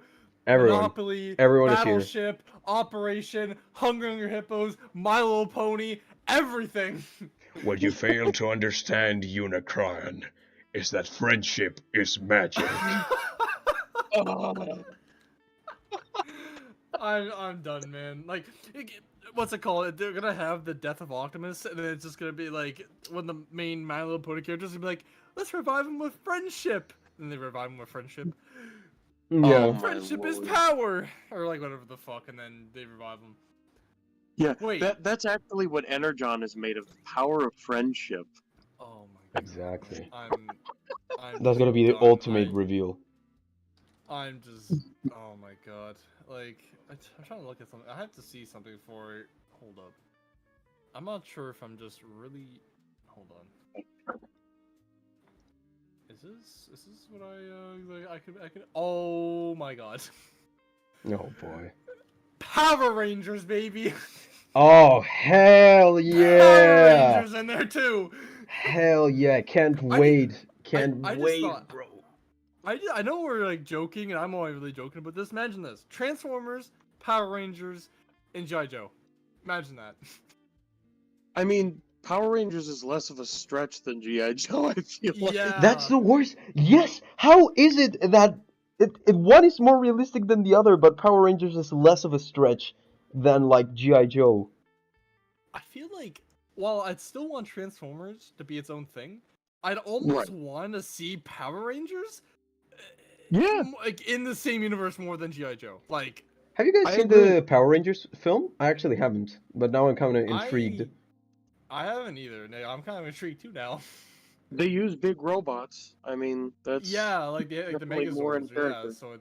Yeah, character. so it's like, can you imagine having like the Megazords combined and have like one of the big like Metroplex have the Bro. Power Rangers and the Megazord fight goddamn Trypticon. Well, Yes, Megazord, hell yeah. just one of the big like just imagine that. Like that'd be crazy.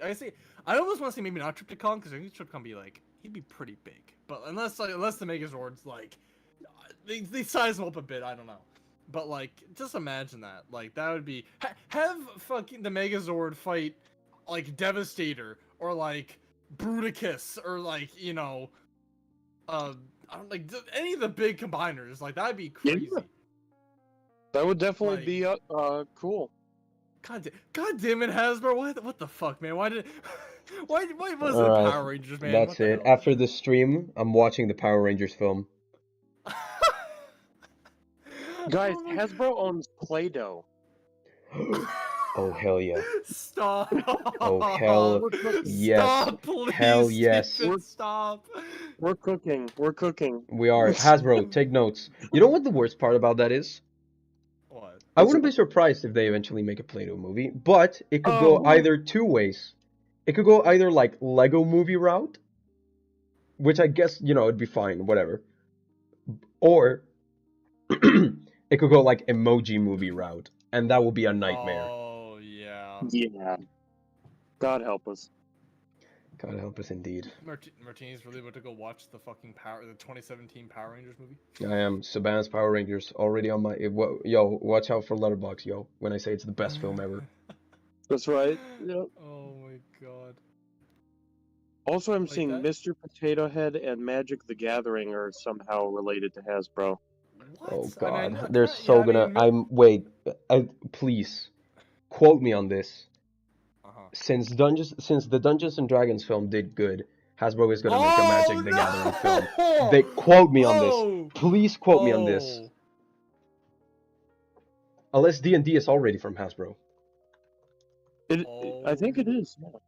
Okay, then they're maybe not gonna make a Magic film, or maybe they will, and they'll cross it over, and they'll have like millions of crossovers. I think that their chance was the last night, like just tie it directly into that. Oh yeah. If the last night wasn't the fucking shit show it was, they could have tied it to that, man. Be like, yeah, No. there you go. Like the post-credit scene for the second Dungeons and Dragons film is just like a giant knight appears and says, "Save last night on there," and you're just like, "What the fuck?" Yeah, you're like, wait, you have like all Wait, the, what? you have all like the casual viewers or like the Dungeons and Dragons fans, like, what the fuck? And all the Transformers fans are like, what the fuck? Even more angered by it. Right. Yeah. All right, Optimus, roll a 20, or Earth blows up. Come on, you can do it. I believe in you.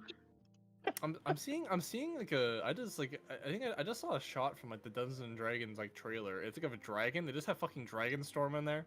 It's like what? To be fair, I heard the Dungeons and Dragons movie is pretty solid.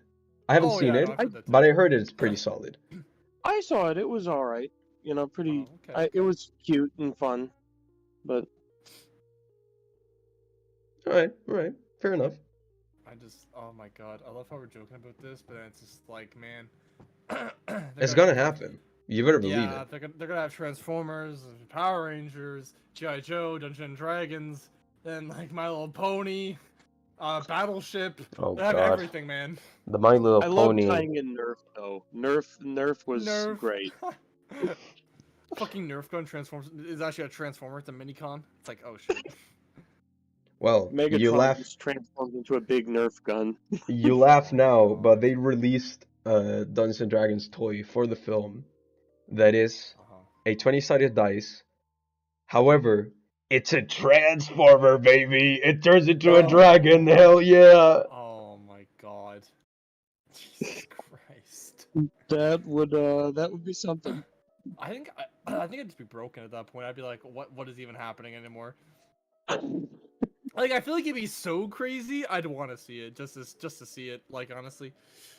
It'd be like the Like, Chip For and Dale sure. movie, just everything Yeah, all like- at once. It doesn't even make sense. Yeah, Right. exactly. Like, you know Literally it's probably gonna everything be a everywhere mess all of a at once. movie.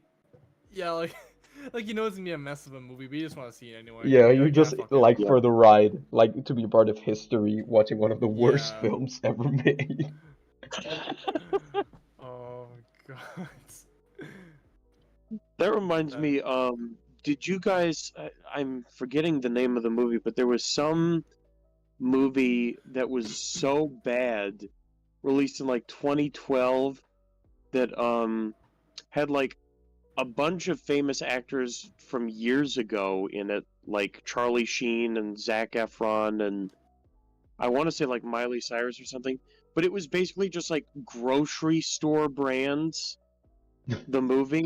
I'll have to see if I can find this. It- What? on YouTube, it is the most garbage thing you'll ever see. Um, Why do I feel I've heard of I'm- this? That's the worst part. Yeah. Is it okay. Food Fight? No. Food Fight, that's it. Yes. Oh my god. That's it. Yes. I remember this. Oh my god. Yeah. Talk about things that need to be discussed more. It's got a 1 out of 10 on IMDb. That's incredible. My fucking god, man. Yeah, Charlie Sheen. Oh my god. Because he's Hillary the voice Duff. of the fucking dog. Oh. Jesus, man. 11% on Rotten Tomatoes. Whew. I think I saw Yeah. the John Fun video for this. Oh my god, wait. I mean, who cares if shit about Rotten Tomatoes? But like, I'm just looking at it. The 11% isn't even the critic review; it's the audience score. It does not even a score for the critics. Right. There's like three. There's 3 reviews. I gotta see this. 3 reviews. Oh, and they're all rotten. 1 out of 5, 2 out of 5, 0 out of 10. Okay, yeah, that figures. Yeah. Yeah, Okay. makes sense. They went That is- scorched oh earth my- on this. My god. Charlie Sheen, how much did they pay you? How badly did you need to eat that month? I was gonna say they only paid him in drugs. That was it. Like, Probably so. Oh god. My god. That is like actually insane. Like, Yes, because it was like all the brands getting together because there was like this one brand that was gonna like take over the world or some bullshit like that. Oh, I remember now. The pain. yeah, it's incredible how bad it was, and even like just the bare minimum qualities of like how it looked fail. Just it was Yeah. inconsistent, awful, terrible in all ways. Like, It's they all done bad. goofed. They done goofed. They done Incredible. goofed, indeed. Oh man. They were like, oh, there's some money to be made here. There was no money to be made.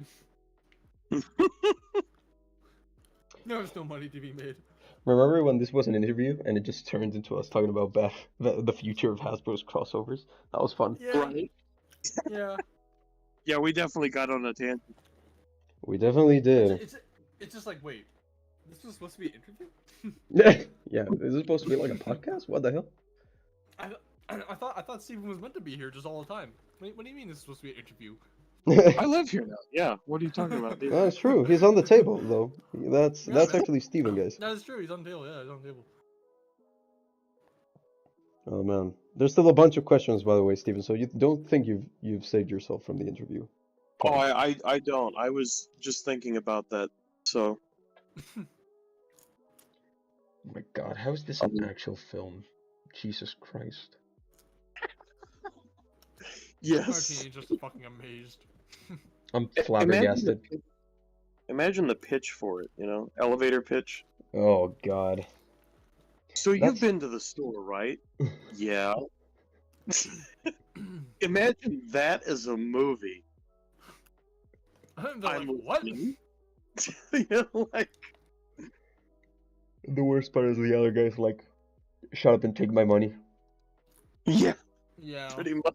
They have one dude sitting there like everyone else. You're like, what the fuck? And they have one dude like, yeah, sold. Oh my god, David, there is no way you just talked about that film in this stream. There is no way. Oh Oh god. my god, David, why? Why? What do you You mention? know what? He mentioned the movie Cats. Oh yeah. I am done. Like, why, why did you have to bring? Why did you have to bring that movie in my? What the? David just said meow. Nah, David, nah. David, get out. I'm done. You can fire me if you want, but nah, I'm done, man. I can't with this anymore. I'm just done. The amount of money people must receive to be in this bullshit. Idris Elba, what did they do to you? Ian McKellen, come on, man. Yeah, that's a low for him.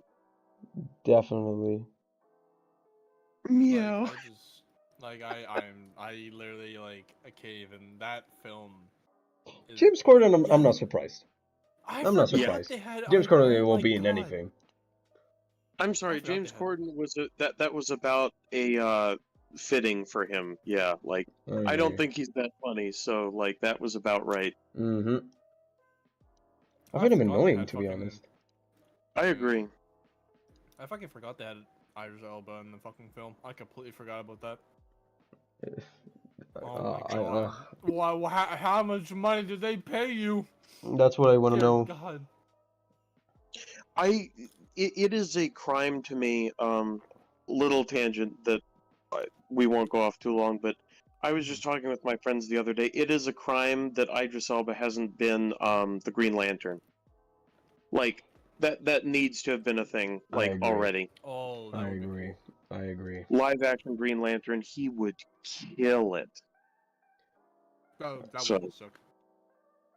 Yep.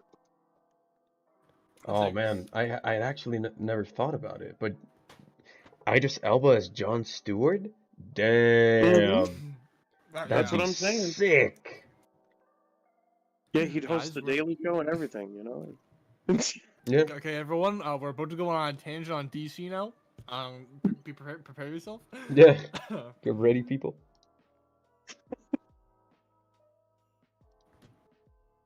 No questions though. There was one question I think I saw in the comments earlier. Let's Oh see, my what God. was it? I don't mean to trouble. David said like it's incredible to watch this dumpster fire of a movie. David, you watched the movie? Wait, you David watched the Cats? movie? Oh my god. Oh my god. David, Yeah. I feel bad for you. That's like what? I don't know how long the movie even is. That's like an hour or two. You're never getting back. I feel bad for you. I'm questioning your cinematic integrity right now, David. Like, David, like, come on, man. Like, I love you and all, but what are you doing, man? It's like watching challenging experiences. So like watching, you know, there's movies about the Holocaust and you know very intense subjects, and then there's Food Fight and The Incredible Bulk and And Cats. Yeah, yeah, Cats. and Cats. Oh my god, Dave. David, you should not listen to that friend, man. David said a friend suggested it. No, don't delete that. Don't delete it. Don't delete it, David. I fucking saw that.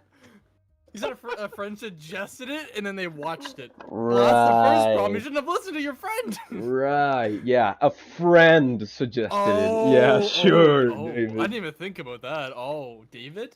David, are you lying to us? David's like, oh, this will be a good film. He's like, oh, this While is you're not a on good film. to, while you're on to the trash movies genre, Santa Claus Conquers the Martians. What? Look that one up. What? Yeah, What the hell? Santa Claus Conquers the you can Martians? tell it's bad just from the name, but What the hell is this? Oh my It- god. it- No, was- I'm not lying. it was made Actually, roughly no. for the price of a Goodwill. Like What's the film called again, Steven? Santa Claus Conquers the Martians. What my god. the fuck is this? This gives me the same vibes as tattooed teenage alien fighters from Beverly Hills. Man, they're gonna make a modern remake of this. Watch. Yes. They're like, yeah, and the Martians are gonna be like literal like aliens, like straight up. Like they're gonna be the bad guys and be like, yeah, bro. Either that or the Martians are gonna be the main characters and Santa Claus is gonna be the evil guy. Right. It's gonna be evil Santa. Like it's just gonna be some bad shit, crazy adaptation you watch. Santa enslaves aliens after they've crashed on the planet. So like Roswell literally was just him like getting a workforce or something. Like Oh my god. This is oh my god, man. Ain't no way, bro. Like this is my brain is melting from all this knowledge I did not have. from all these high level ideas we're discussing. Yeah. Oh my David god. David, I would imagine Cass was uncomfortable to watch. I would imagine. I mean, I haven't seen it personally, but yeah, I don't fucking doubt that. Oh, David, you poor soul. Oh my gosh. I love you, but that was a decision that That was a low point. I agree. Yeah. That was a low point right there. Oh, here's a question to get things back on track, I guess, a little bit. Okay. Unless you want to do right now, but Oh no, it's fine. Go ahead. someone asked, how do I deal with vocal straining during voiceover sessions? Ooh. There are a couple things you do. You warm up first, which is, I find before I really get recording, trying to start up and do some of the baritone for, 10, 20 minutes, something like that. Not consistently, but just, attempt lines. Can kind of dust off your, the back of your throat and clear stuff. You can also, hot tea helps, or just generally fluids, so water. And also, you would think this would be logical, but I stand by when I was talking earlier about like expending your voice through yelling or something like that. You save that for the end, because after that you're going to be spent.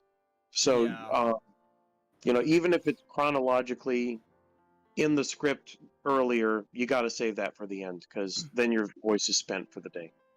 Yeah, I think I've definitely made that mistake a couple times. I think where I've there'll be like a yelling thing and maybe halfway or something like that or whatever.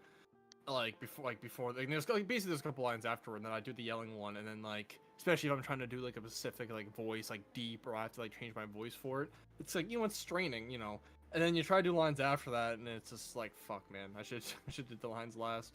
So yeah, no, Right. I definitely made that mistake. Oh yeah. Absolutely. I agree. I also made that mistake.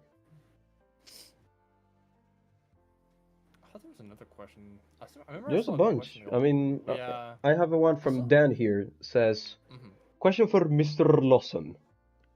Yes, sir. Have you been contacted by Paramount to voice Optimus Prime for a project? And do you think Chris Hemsworth will be our Optimus going forward? I am flattered. I have not been contacted by Paramount yet. I hope that at some point that will be it on the table, and I would, if they're listening now, or So those Paramount.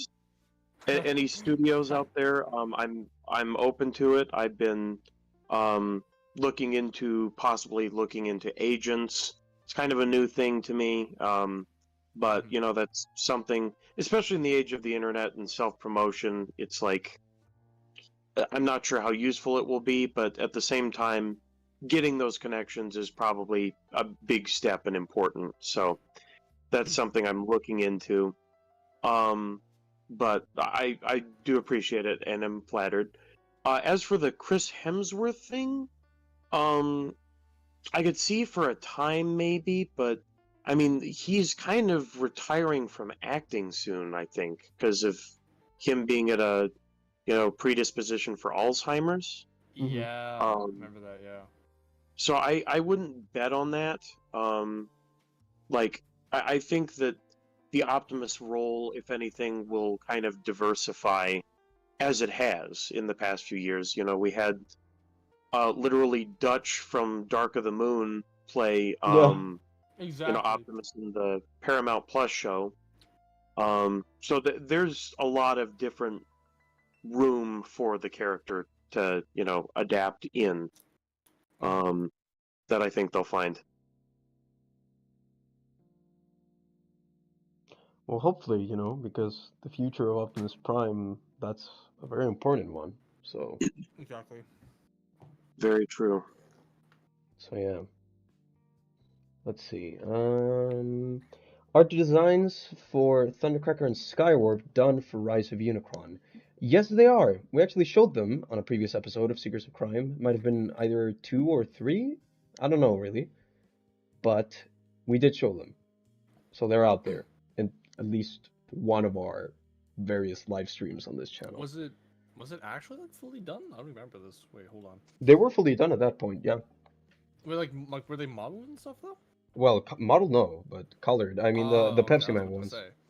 I thought you were about to tell me like, oh yeah, they were modeled and done. I'm like, what? No, we I was, haven't. I was about to say, Martin, you were holding out on me, man. We haven't had the models yet. Believe me, Okay, you'll be the first one okay. to know once they're done. Okay.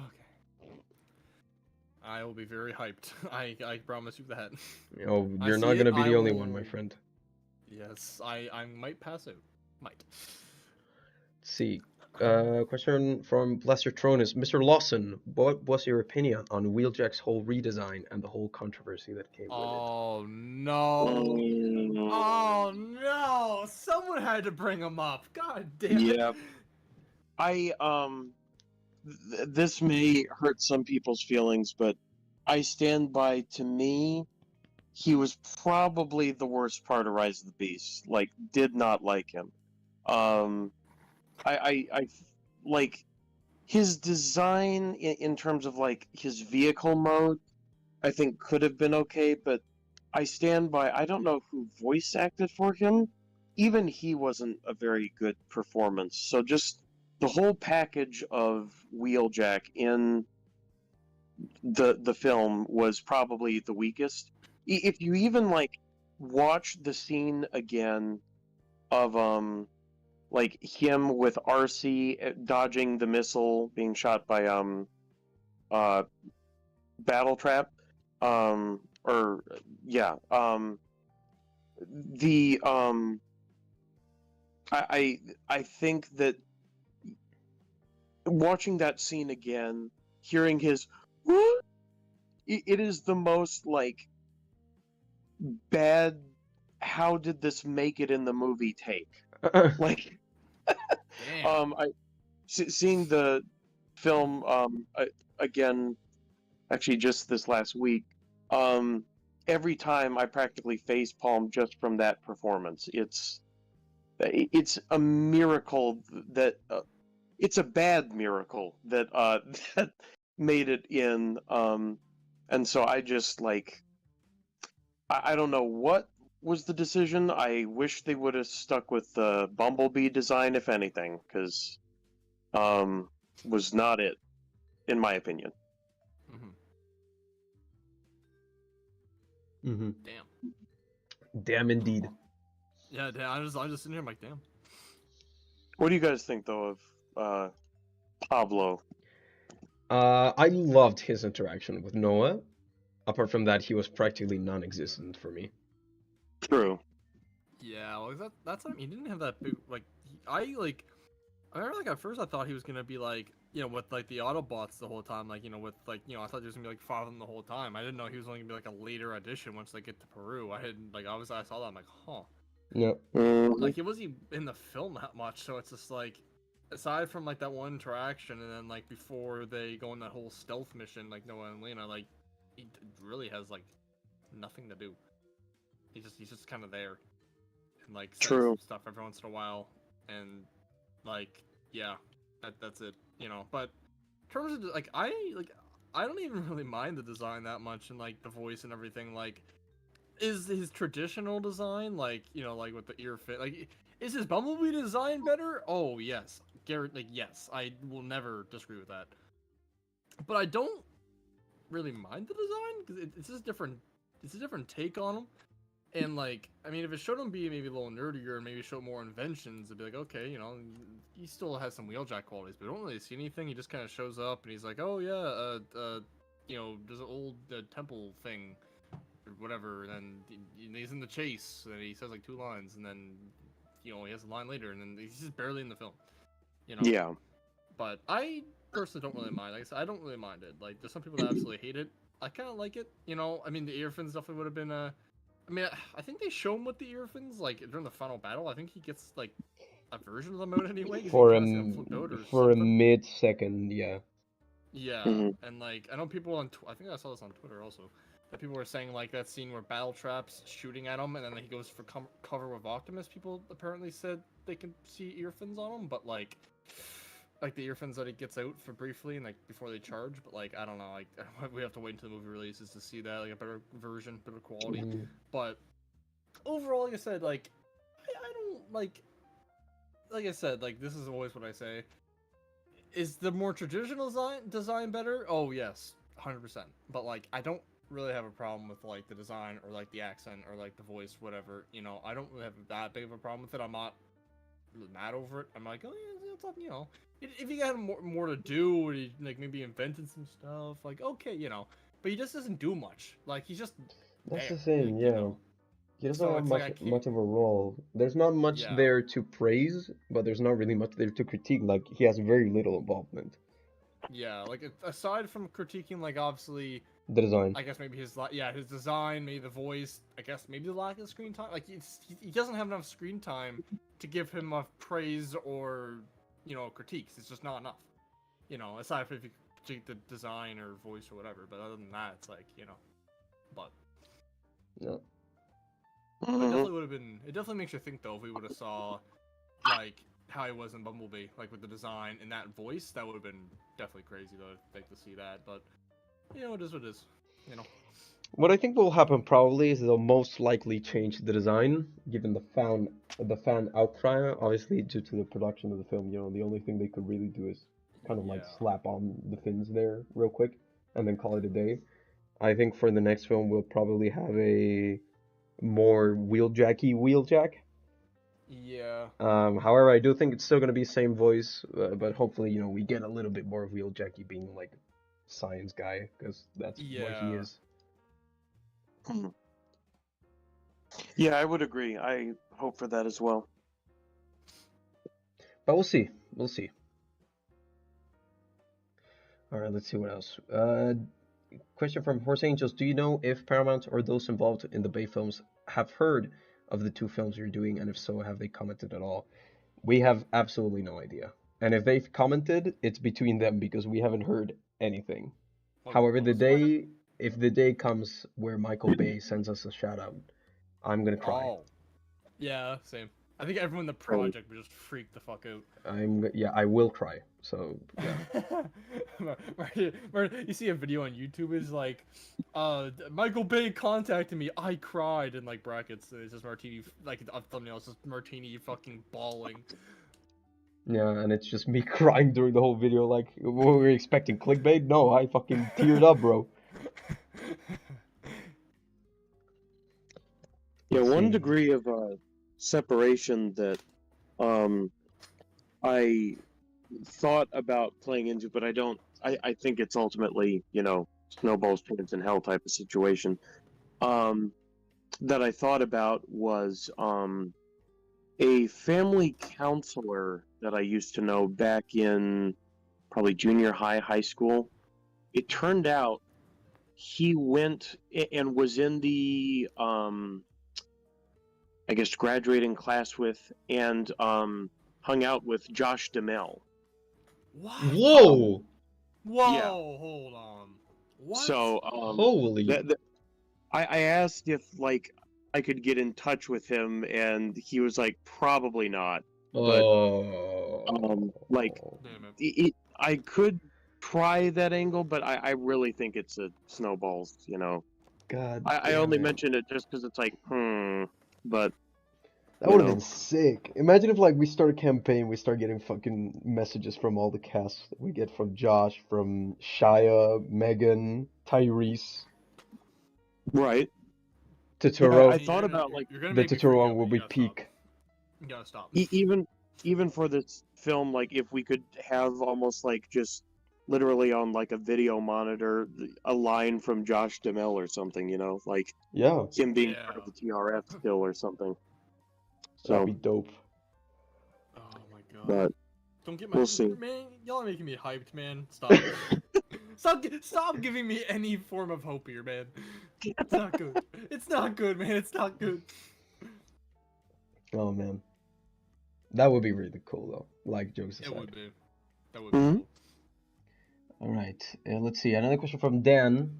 Another question for Mr. Lawson. For Optimus's journey in Darkness Within and Rise of Unicron, how did you go about putting Optimus through the motions in both projects? I completely forgot you voiced Optimus in Darkness Within. Steven, you were great in that, by the way. Well, thank you. I Appreciate agree. that. problem. Yeah, I agree.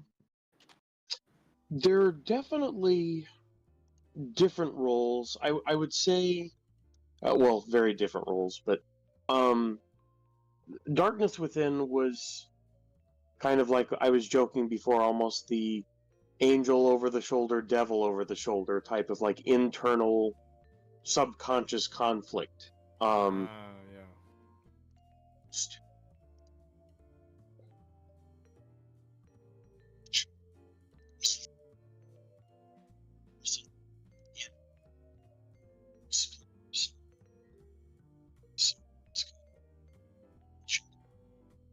Oh, Steven? Oh, I think we lost. Did we lose him? Malachi, did you hear him like kind of weird? Yeah, he was starting to sound weird. Yeah. Alright, hold on, people. We're having technical issues. Yeah. Wouldn't be a stream for some technical issues. Oh, That's true. I heard him. I think for a few seconds. I'm hearing him. Did I hear like a mic noise or something? Oh, he's probably gonna join back. He'll be back, guys. He's just having, I think, having a little. Don't worry, guys. Oh. This stuff happens. Hear me now? Yes. Okay, yeah, There good he now, is. okay. We were like glitching out or something. We couldn't hear you. Mm. On Discord, but sorry, where did we get disconnected? You were just going to start talking about like Darkness Within.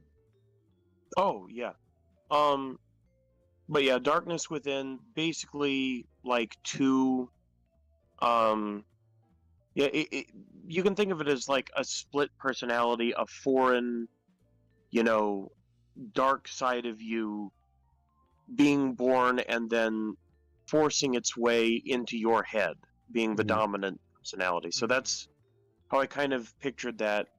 And in, Rise of Unicron, obviously we can't give a whole lot of detail, but it's a whole lot of different character components that are all, well, I would say one component that we'll see in this movie, I would almost say is a bit more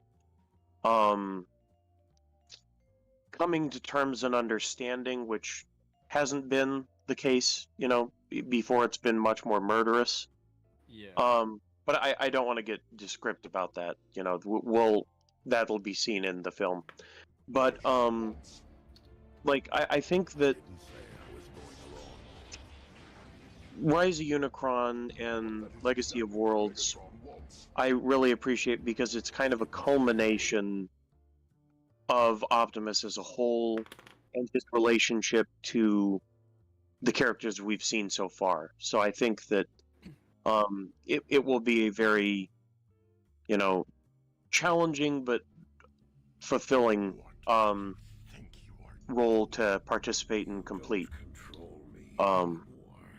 That's my feeling.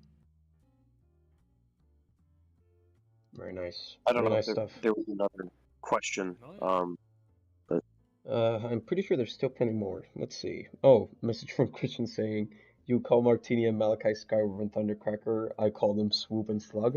That's true. Oh, Hey, Dinos in crime, baby. I didn't think about this till like a while ago, Martini. I was gonna mention it to you also.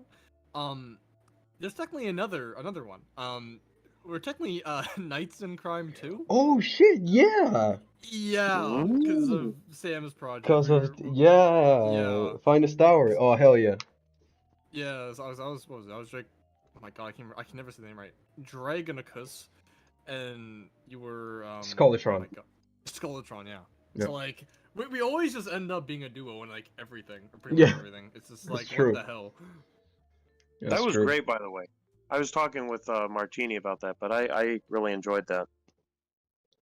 Yeah, we Hey. do too. It was Oh yeah, it it was a was a blast. big it was a big yeah it was a big privilege for like me and Martini to be in one of Sam's projects. Like that was still pretty crazy. I remember like we both auditioned. We both got like I think we both got like the opposite. Like I think I auditioned for Skulltron. I And auditioned for doing it because yeah, we got the opposite yeah, nights. yeah, but like no, it was like even though like I said I didn't even care that the role like I mean we still had, like a decent amount to say. Like I was just really happy to be a part of that project. I love being a part of well I love voice acting in general, but I absolutely love being a part of like Transformers projects and stuff. So Hmm. being in that was really awesome. And then it's just and like the whole film is just so great. It was like it's just it was awesome. It was really awesome and like a privilege. It felt like it was just I felt kind of blessed. It was just really cool. Yeah, I agree. Absolutely. Let's see here. I don't want the trend to end, by the way. Speaking to any future people making fan stuff, me and Martini always have to be a duo. Exactly, people. If you're gonna hire the one of us, the other one is a must. Yeah.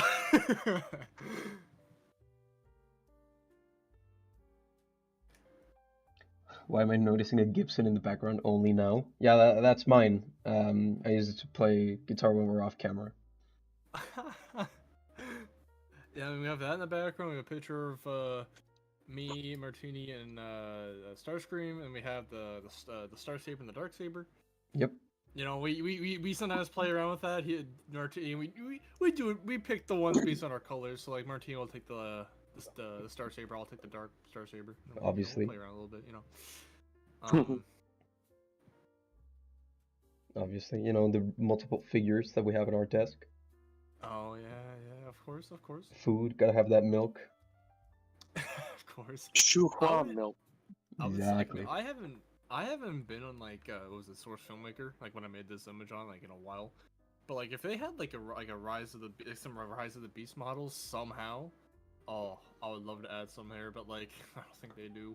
I don't know when they would if they would even do that because it probably have to be from something. From like a I game. don't even know. Yeah. Yeah. So, but. Let's see here. Would you have your own version of how all 5 movies are connected, like how Finest Hour did it? Yes. I was gonna say yeah. I'd say yeah, because we have It's basically our goal to fix the plot holes in this. yeah. Because like I remember like I think Sam. I mean I might not. I don't know. I might not explain it exactly, but Samus was more like story focused. It was a bit smaller scale, but like I said, his was more story focused and try Yep. to make more sense of the universe too. After the last night, just threw everything out the window. Exactly. And ours, while it also is really it's really story based, and I feel like ours might be more. Not like I said, not throwing shade at Sam. Sam's gonna hear this and be like, "Yeah, I'm never working with you again."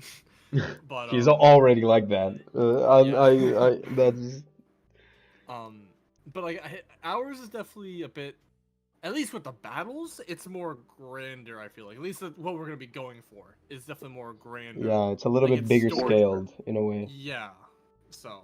Mhm. And like, there's nothing. I mean, obviously, I'm not saying there's anything wrong with what Sam did because Sam's like Finest Hour was great. It was like amazing. It was wonderful. It just like I said, just because, yeah, like the final battle might not have been huge with all the characters and like with everything. It doesn't make it like less or anything like that. It was, it was. Like I said, it was more story focused, made a little bit smaller scale, but sometimes that's enough. You don't need a big, big boom. You just have have it more condensed. And what Sam did was great, and obviously the reception shows that. Literally, everyone loved it. Yeah. But there's definitely gonna be a difference. And obviously, some people, when they found that there was gonna be two kind of finales to the Bayverse with obviously Sam's and then ours. You know, some people are probably like, oh yeah, what's gonna be the differences? But trust me, guys, there will be a lot of differences. Don't you There worry. sure will. Because they go different directions. Don't. No, That's yeah. all I say. Like they go different directions. Trust me. Oh A yeah. lot of different stuff. So. But it's gonna be great, guys. Don't worry, it's gonna be good. It's gonna be Yeah, great. you're It's gonna come love the out- part where we bring in Rainbow Dash. That's gonna be Yes. your favorite. The part where Yeah, Optimus grabs a Nerf blaster, that's the best part, Oh guys. my god, the part where I don't even know. The fucking. I'm just trying to think of something really stupid. We Triptychon turns into a giant battleship. Yeah, Yes, I have that too. that one. You know, the worst part is you say that as a joke, but I bet someone made like a Hearts of Steel Triptychon and he turned into like a giant ass boat. Oh my Probably God. right, yeah. Sam's like, shut up, man, shut up. Sam's like, don't spoil the movie, man. Come on. Yeah. Let's see. Question on voice acting. I'm looking into starting voice acting. Any tips for a beginner? Ooh, okay. Well, Good. I mean, I don't want to give any advice because I've voice acted for a little bit, but not long enough where I could give some advice, but I'd rather hear advice from like definitely Steven, because Steven, well, I don't even need to explain why I'd want to hear advice from you, but then even Martini, I feel like can give some advice too. So, I mean, Well, whoever wants to go, you know. Yeah, I mean, for me, I would say it depends at what point you're at. If it's, I like doing this voice or I'm good at this voice, good, then you have like a starting place. If you haven't gotten to that point, then figuring out your range is very important. Yeah. But from there, I mean, it's either creating your own content or reaching out to help others. And that's, I mean, it sounds like, oh yeah, right, but that's literally how I got my start. I basically just, in a Facebook group related to Transformers fans, reached out because someone was doing stop motions, and later it turned out that person was Drift Shots 22. Shout out to you, Drift Shots.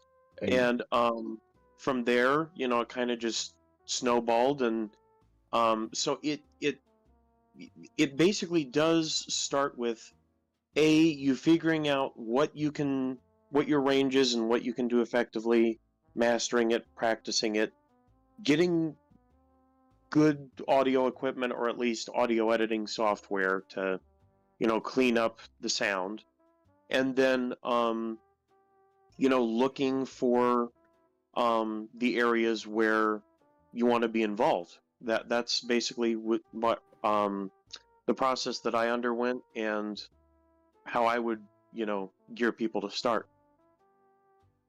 Yeah, I agree with Steven's advice. Something that I would also recommend, however, is to know your limitations.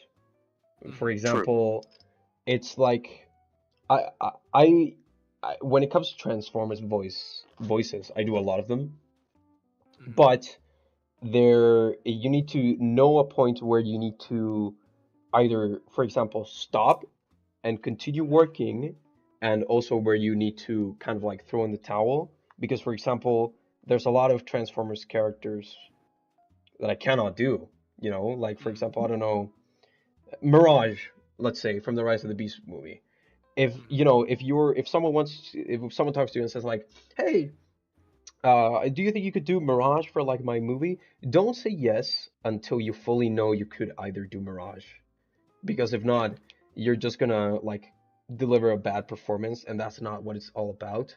And if you feel you can maybe do Mirage, but you're not quite there yet, then work on it, and then the opportunity will come later down the line. For example, I I only started doing Optimus, what, last year maybe? Like formally said like, okay, I'm gonna sit down, I'm gonna work on Optimus, on an Optimus voice, but I'm still not I'm not the greatest, nowhere near it. You know, if someone comes to me and says like, hey, do you think you could be Optimus for my project?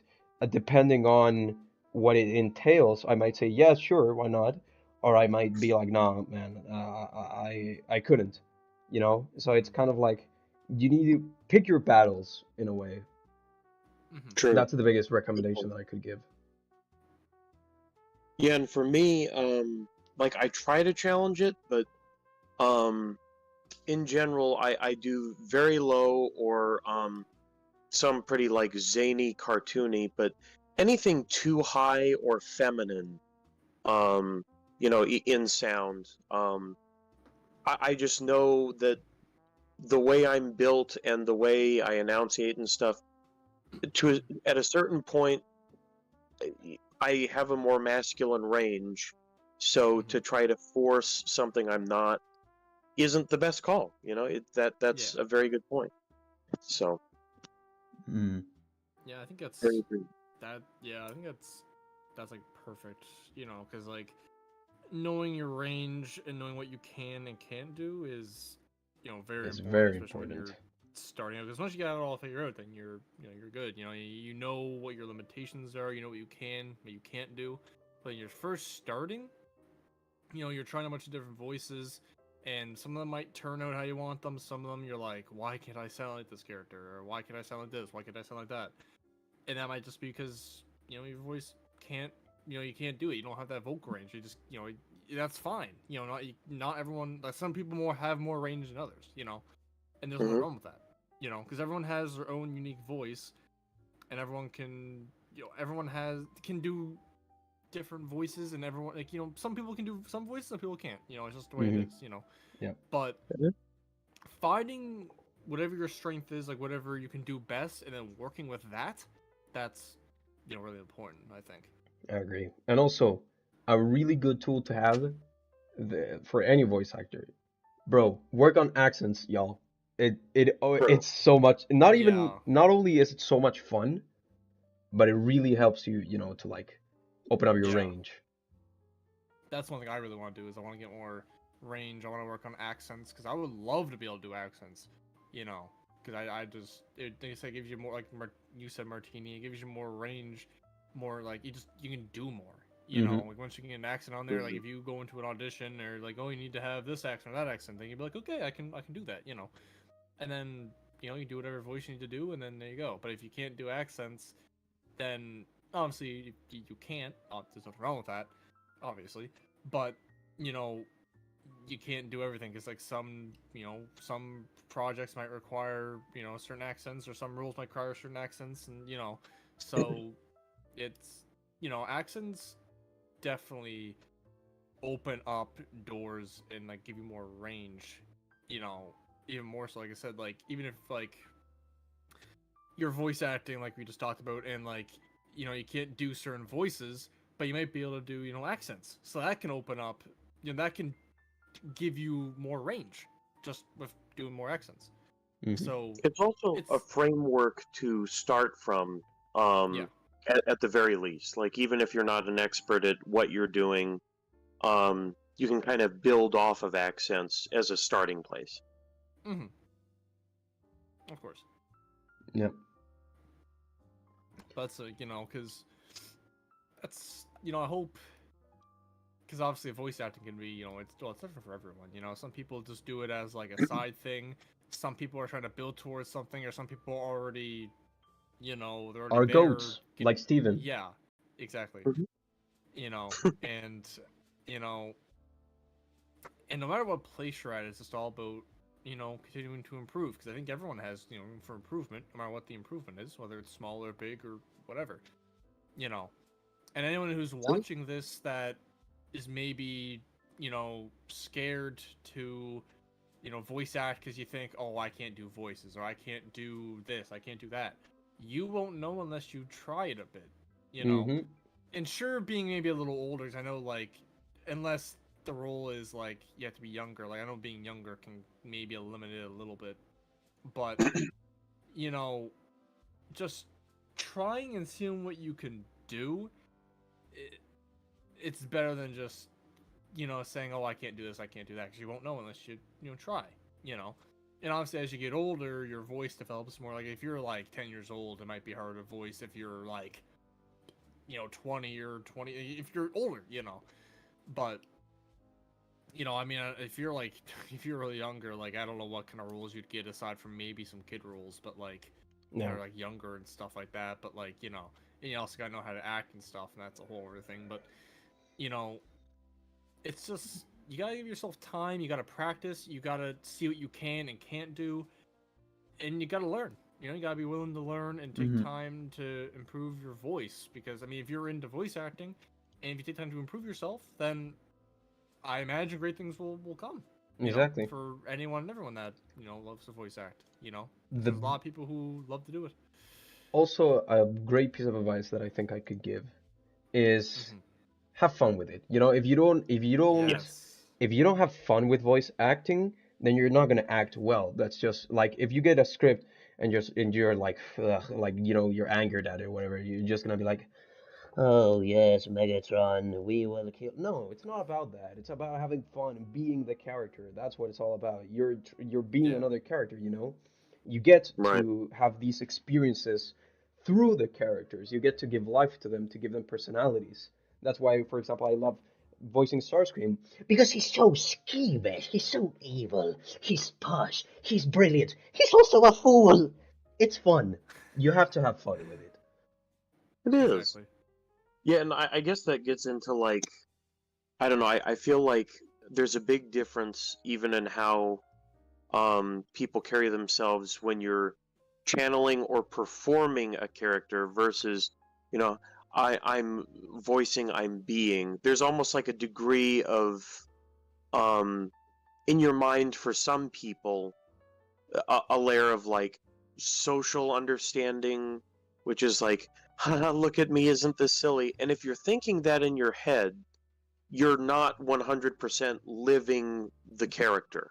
Exactly. And that's, I mean, it seems like something that should be common sense, but I think it's something that until you're actually doing it and practice that muscle enough to turn off the I care what other people are thinking socially in the situation right now, that Hmm. doesn't matter. Put it to the side, focus on the character. That's white noise. Exactly. Um, Hmm. just, commit 100% to that so that you can literally give your performance. Yep. Um, Because at the end of the day, it's not you, it's the character. yes, Exactly. exactly right. And I think obviously, well, everyone has different aspects that they might like for voice acting or like whatever, But at least for me, and I think a lot of other people like this too. Like one of the maybe even the best part, probably the best part about voicing any character and like any whatever it you know, is just being able to bring life to that character and you know that story and like and especially if you have other actors too and you're all coming together and you're helping bring this story to life that people enjoy Hmm. or characters that they really like or whatever that's probably one of the best parts about voice acting you know and like many people, at least a lot of people I've imagined the Transformers community and probably other stuff, we don't get paid for this, which that's not what it's all about. If you only do it for money, then well, I get people need money, but Yeah, if Mm. you only do it for money, then what's the point, what's the point exactly?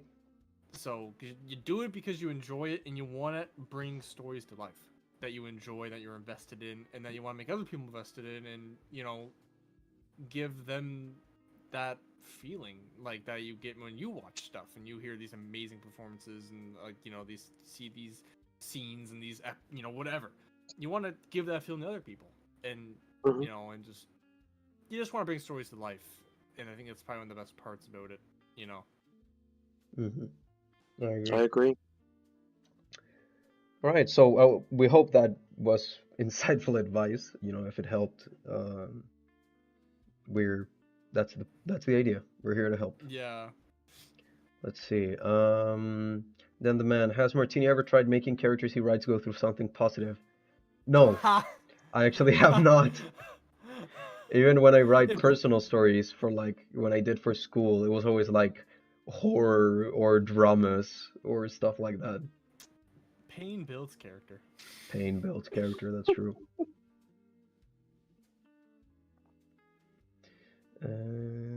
Let's see here.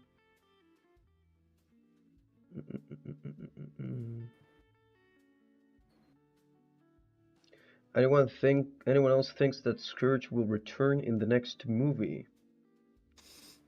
I I think don't the know about that one, only Chief. I think the only way he would return, if they would even make him return, the only way I could think they could possibly do it, if they would even do it, it's not really needed, but is if just Unicron just brings him back or something, like, you know, because I don't know, unless he just recreates him again. I don't know how it even work, but I don't know. 'Cause I imagine what's left of his body probably got sucked into the portal.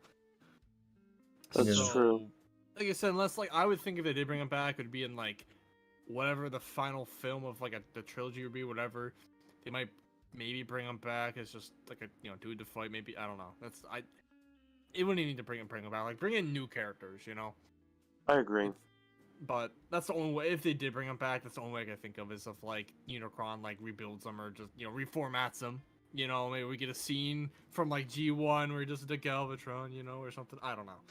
But I don't know. That's the only way I think of. But I really don't think they need to bring him back. I think they should just focus on bringing in more characters that people want to see, like, well, you know, Megatron, you know, and all these other characters, more Maximals, you know, more Predacon, just, you know, as long as it's, you know, it still works. Obviously, well, they need to bring Megatron in no matter what, but, you know, hmm I think that they should focus on new characters instead of trying to bring back old ones. Because I mean, Peter Dinklage's Scourge was amazing. I loved him. You know, his character was like awesome, but like, I think he should probably stay dead.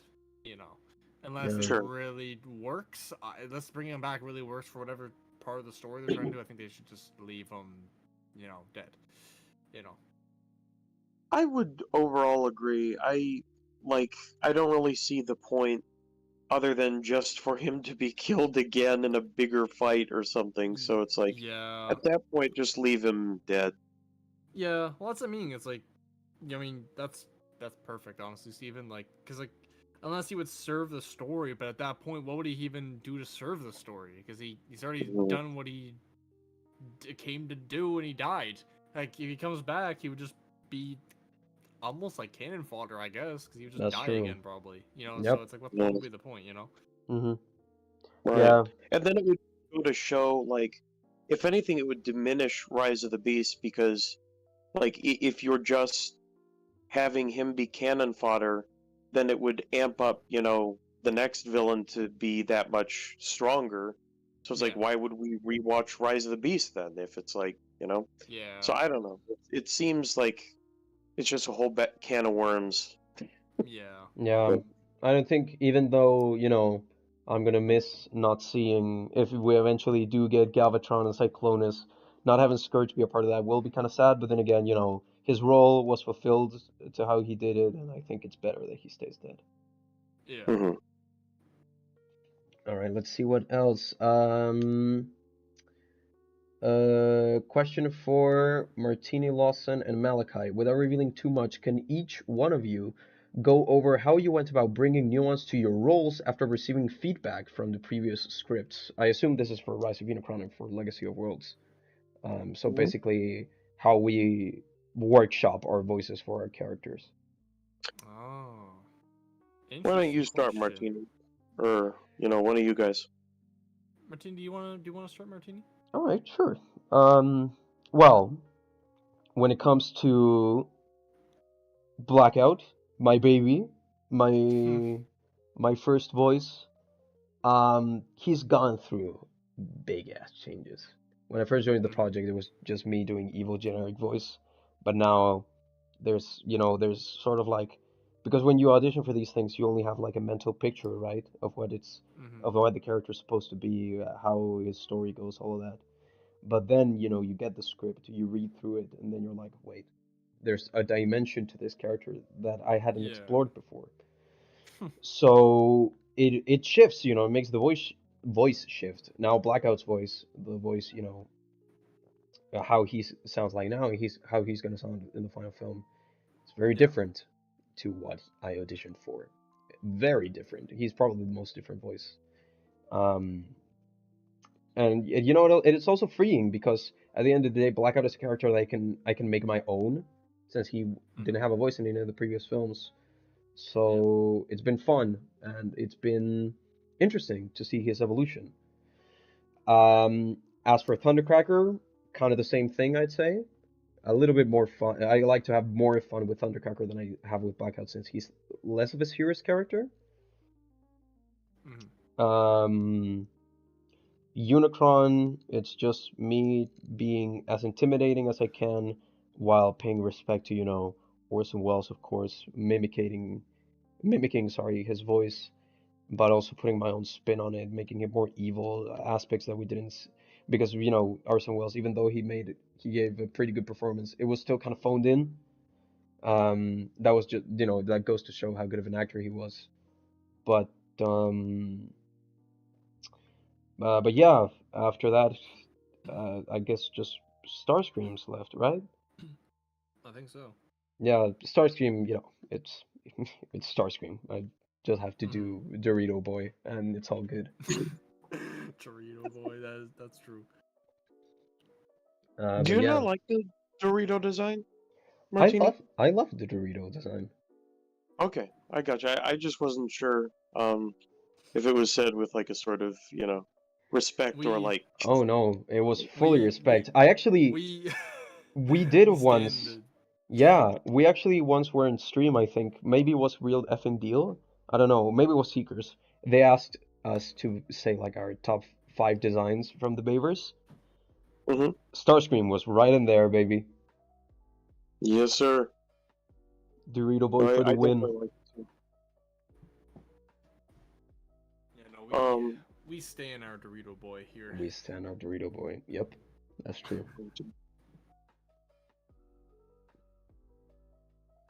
What You about want to you go ahead guys? though? No? Yeah, Oh, you oh can yeah, go. I can go.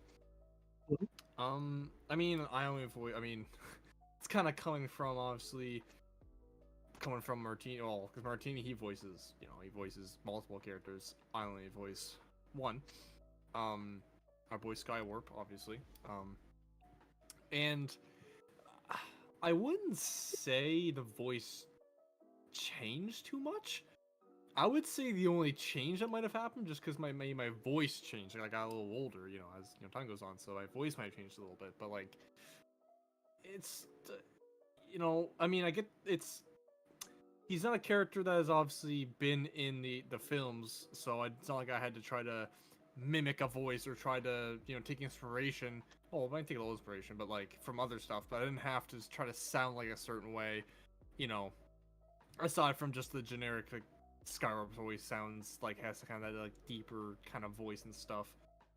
Like some iterations you might have him being a little dumber maybe, but I don't think in this he's very dumb from what I remember. I haven't looked at the script in a while, but he's not really dumb, as some incarnations might take him. He's, it's Skywarp, I can't say too much because like he hasn't really changed even from when I first auditioned. Like I said, the only change is just like my since maybe my voice got made a little deeper because I was like I probably got into the project well it's probably been 2 or 3 years ago now or whatever.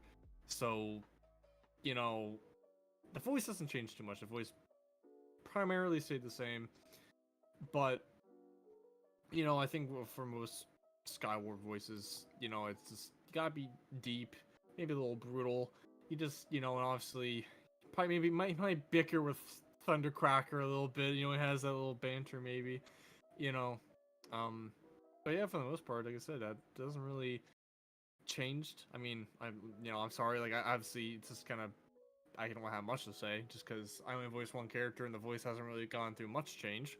At least not that I can directly remember.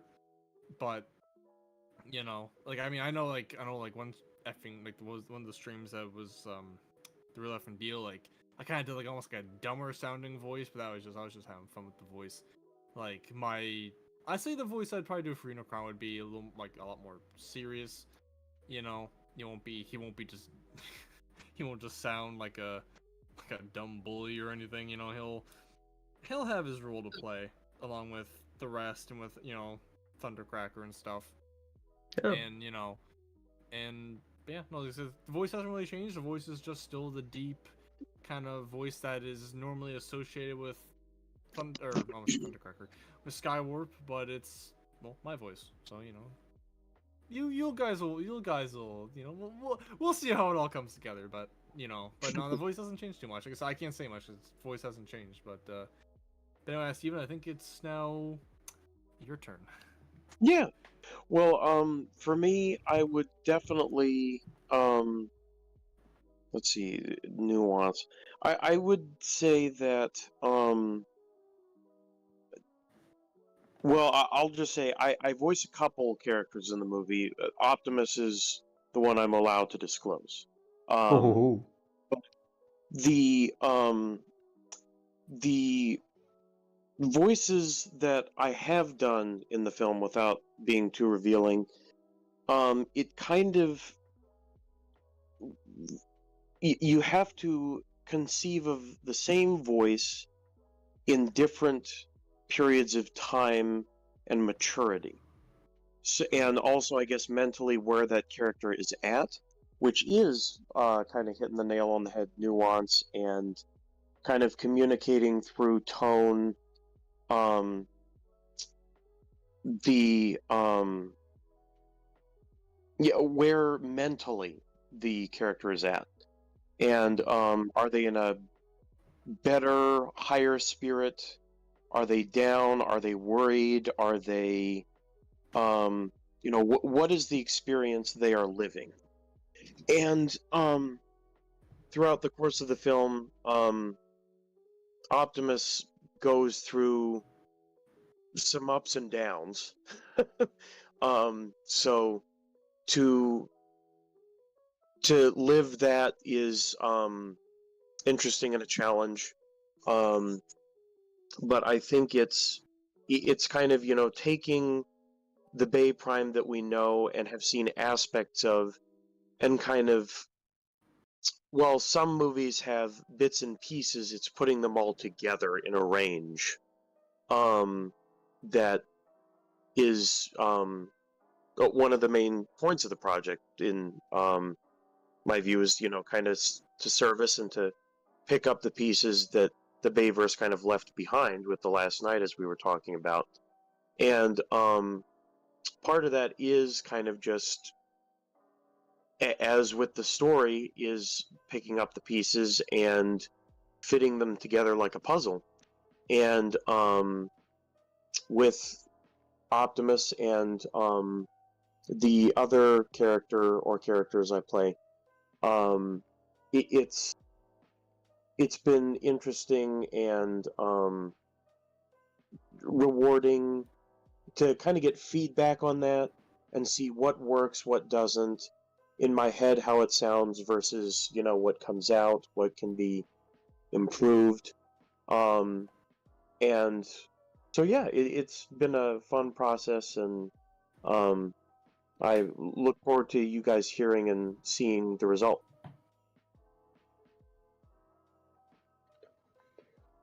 well, if anyone else has any more questions, be sure to let them know, because I'd say we're close to pretty much wrapping up. So I guess we'll stick here for a couple of minutes more. If you guys have any more questions, anything you want to ask, nothing with spoilers from the film, ideally. I didn't But know Right. we were allowed to disclose if we voice any more characters than the ones that are publicly known. What the hell, man? yeah, Oh, we're yeah, not. I voiced one other character, guys. I can't disclose it though. Yeah, I guess I should have clarified, but sorry if that was, crossing a line. No, don't worry, No, Steven. It's fine. no worries. That's the reason why I was like, I don't know, I only voice Skywarp. I was like, I can't mention if I have any other roles because they haven't been like said publicly. But I was like, oh, Steven just said like, yeah, I do voice other characters, but I can't disclose. I'm like, fuck, I could have did that. I didn't know. Don't worry, Steven. You're fine. You're just getting fired. No, I'm just kidding. Oh, So guys, I actually voice I'm actually voicing Optimus Prime 2. I'm voicing a younger version. Alternate dimension know, Optimus Prime. That's actually. Yeah. I didn't want to mention it, but I just kind of said screw it. I might as well. Exactly. Might as well. All right, guys. Seems like there's not much left for people Yeah, to question. They Yeah. squeezed all the information they could out of I think Steven. so. Yeah. Yep. So, There's a question about and writing I see at the bottom here. But Oh that's about yeah. it. My last question of the day would be how has the process for writing Rise of Unicron and Legacy of Worlds has been now that you are not tied to a release date? That is an excellent question. That well, is. I'll let you handle this because I did not do any of the writing. So I will sit back and let you talk with this. What I can say is that it's been very freeing not having a release date. We're allowed to properly look at stuff, look at it with a keen eye, look at it detailed, like objectively watch information, take the time to make proper decisions, discuss them, not rush anything. This doesn't only go for the script, but for the film as a whole. Basically, yeah, it's been very, very freeing. That doesn't mean that we've slacked, it doesn't mean that we can take more time off. It Right. does just means that we can give the attention, you know, that certain scenes need. Because, for example, let's say if you have, I don't know, if you, for next week X scene needs to be shot, and you think there's something we can do on the script to make it better, we have to kind of like rush that before it can be shot again. That way, Mhm. we kind of already have what's going to be written once you get to the shooting. Um, but now it's not like that because you can take the proper time to rewrite something, and then just shooting happens naturally after it's done. Exactly. So yeah, that's what I can comment on the matter. 'Cause I know some people might be concerned about like there being no release date because I know some people might be like, oh, like is the film even gonna come out? Is it still gonna happen? Is the film is like the project is it done? Like are you guys not continuing it? Do not worry about that because we are well. I mean, obviously some of us like we don't actively do work because I mean some other people like they have they're like Martini for example. He's a voice actor. He's one of the writers. Aren't you like co-director Martini or something like that? Assistant director, yeah. Assistant director. So like some of us like I'm sitting here. I'm really only a voice actor at least at the moment. So I'm like I don't have much to do at the moment, but other people are working hard to get you know different things done because obviously it'd be nice if we could have this out you know like as soon as possible, but we don't want to rush because if we rush then Bad stuff won't product. come out. Yeah, bad product stuff won't come out how we want it, and we don't want to disappoint you guys with like just a really rushed product. So as hard as the wait might be, because I mean we don't know when the film will come out right now, um just have trust us because we're all, I say pretty much all of us are fans of the Bayverse, and we want to make this film as good as it can be, and give a little justice to this you know this franchise or movie franchise that is very close to a lot of us, and a lot of us was our childhoods. So Mhm. you Exactly. know, so as much as I know, like no release date, it might be a little worrying, or you might be like, oh, this film is not going to come out, or like whatever, just give us some time and just have a little faith, and obviously you're gonna have production updates, you're gonna have stuff like that, you'll have little reveals, like you've been, we've been doing on streams since forever, you know, just stick with us, and I promise we'll get you something. Don't you worry. We'll definitely give you something to look forward to. Yes, sir. Absolutely. Absolutely. All right. And I'd say with that wholesome note of faith in the project, I think it's good to call it a wrap. Let me see if there's any more last questions. Mm, doesn't seem like there is. Okay, so thank you everyone for being here. Thank you guys for tuning in. Thank you, Steven, for willing to appear in our little show. Yes, Steven. Thank you so much. My pleasure. Anytime. And we'll see you everyone on the next one. Maybe with 2 primes. Who knows? Oh. Oh, yeah. It would be an honor. It truly would be. All right, It guys. would be. Bye bye, everyone, and take care. Remember, stay classy, stay seeker, but don't get into crime. Bye bye, guys. Take care. Bye, guys. Take care, everyone.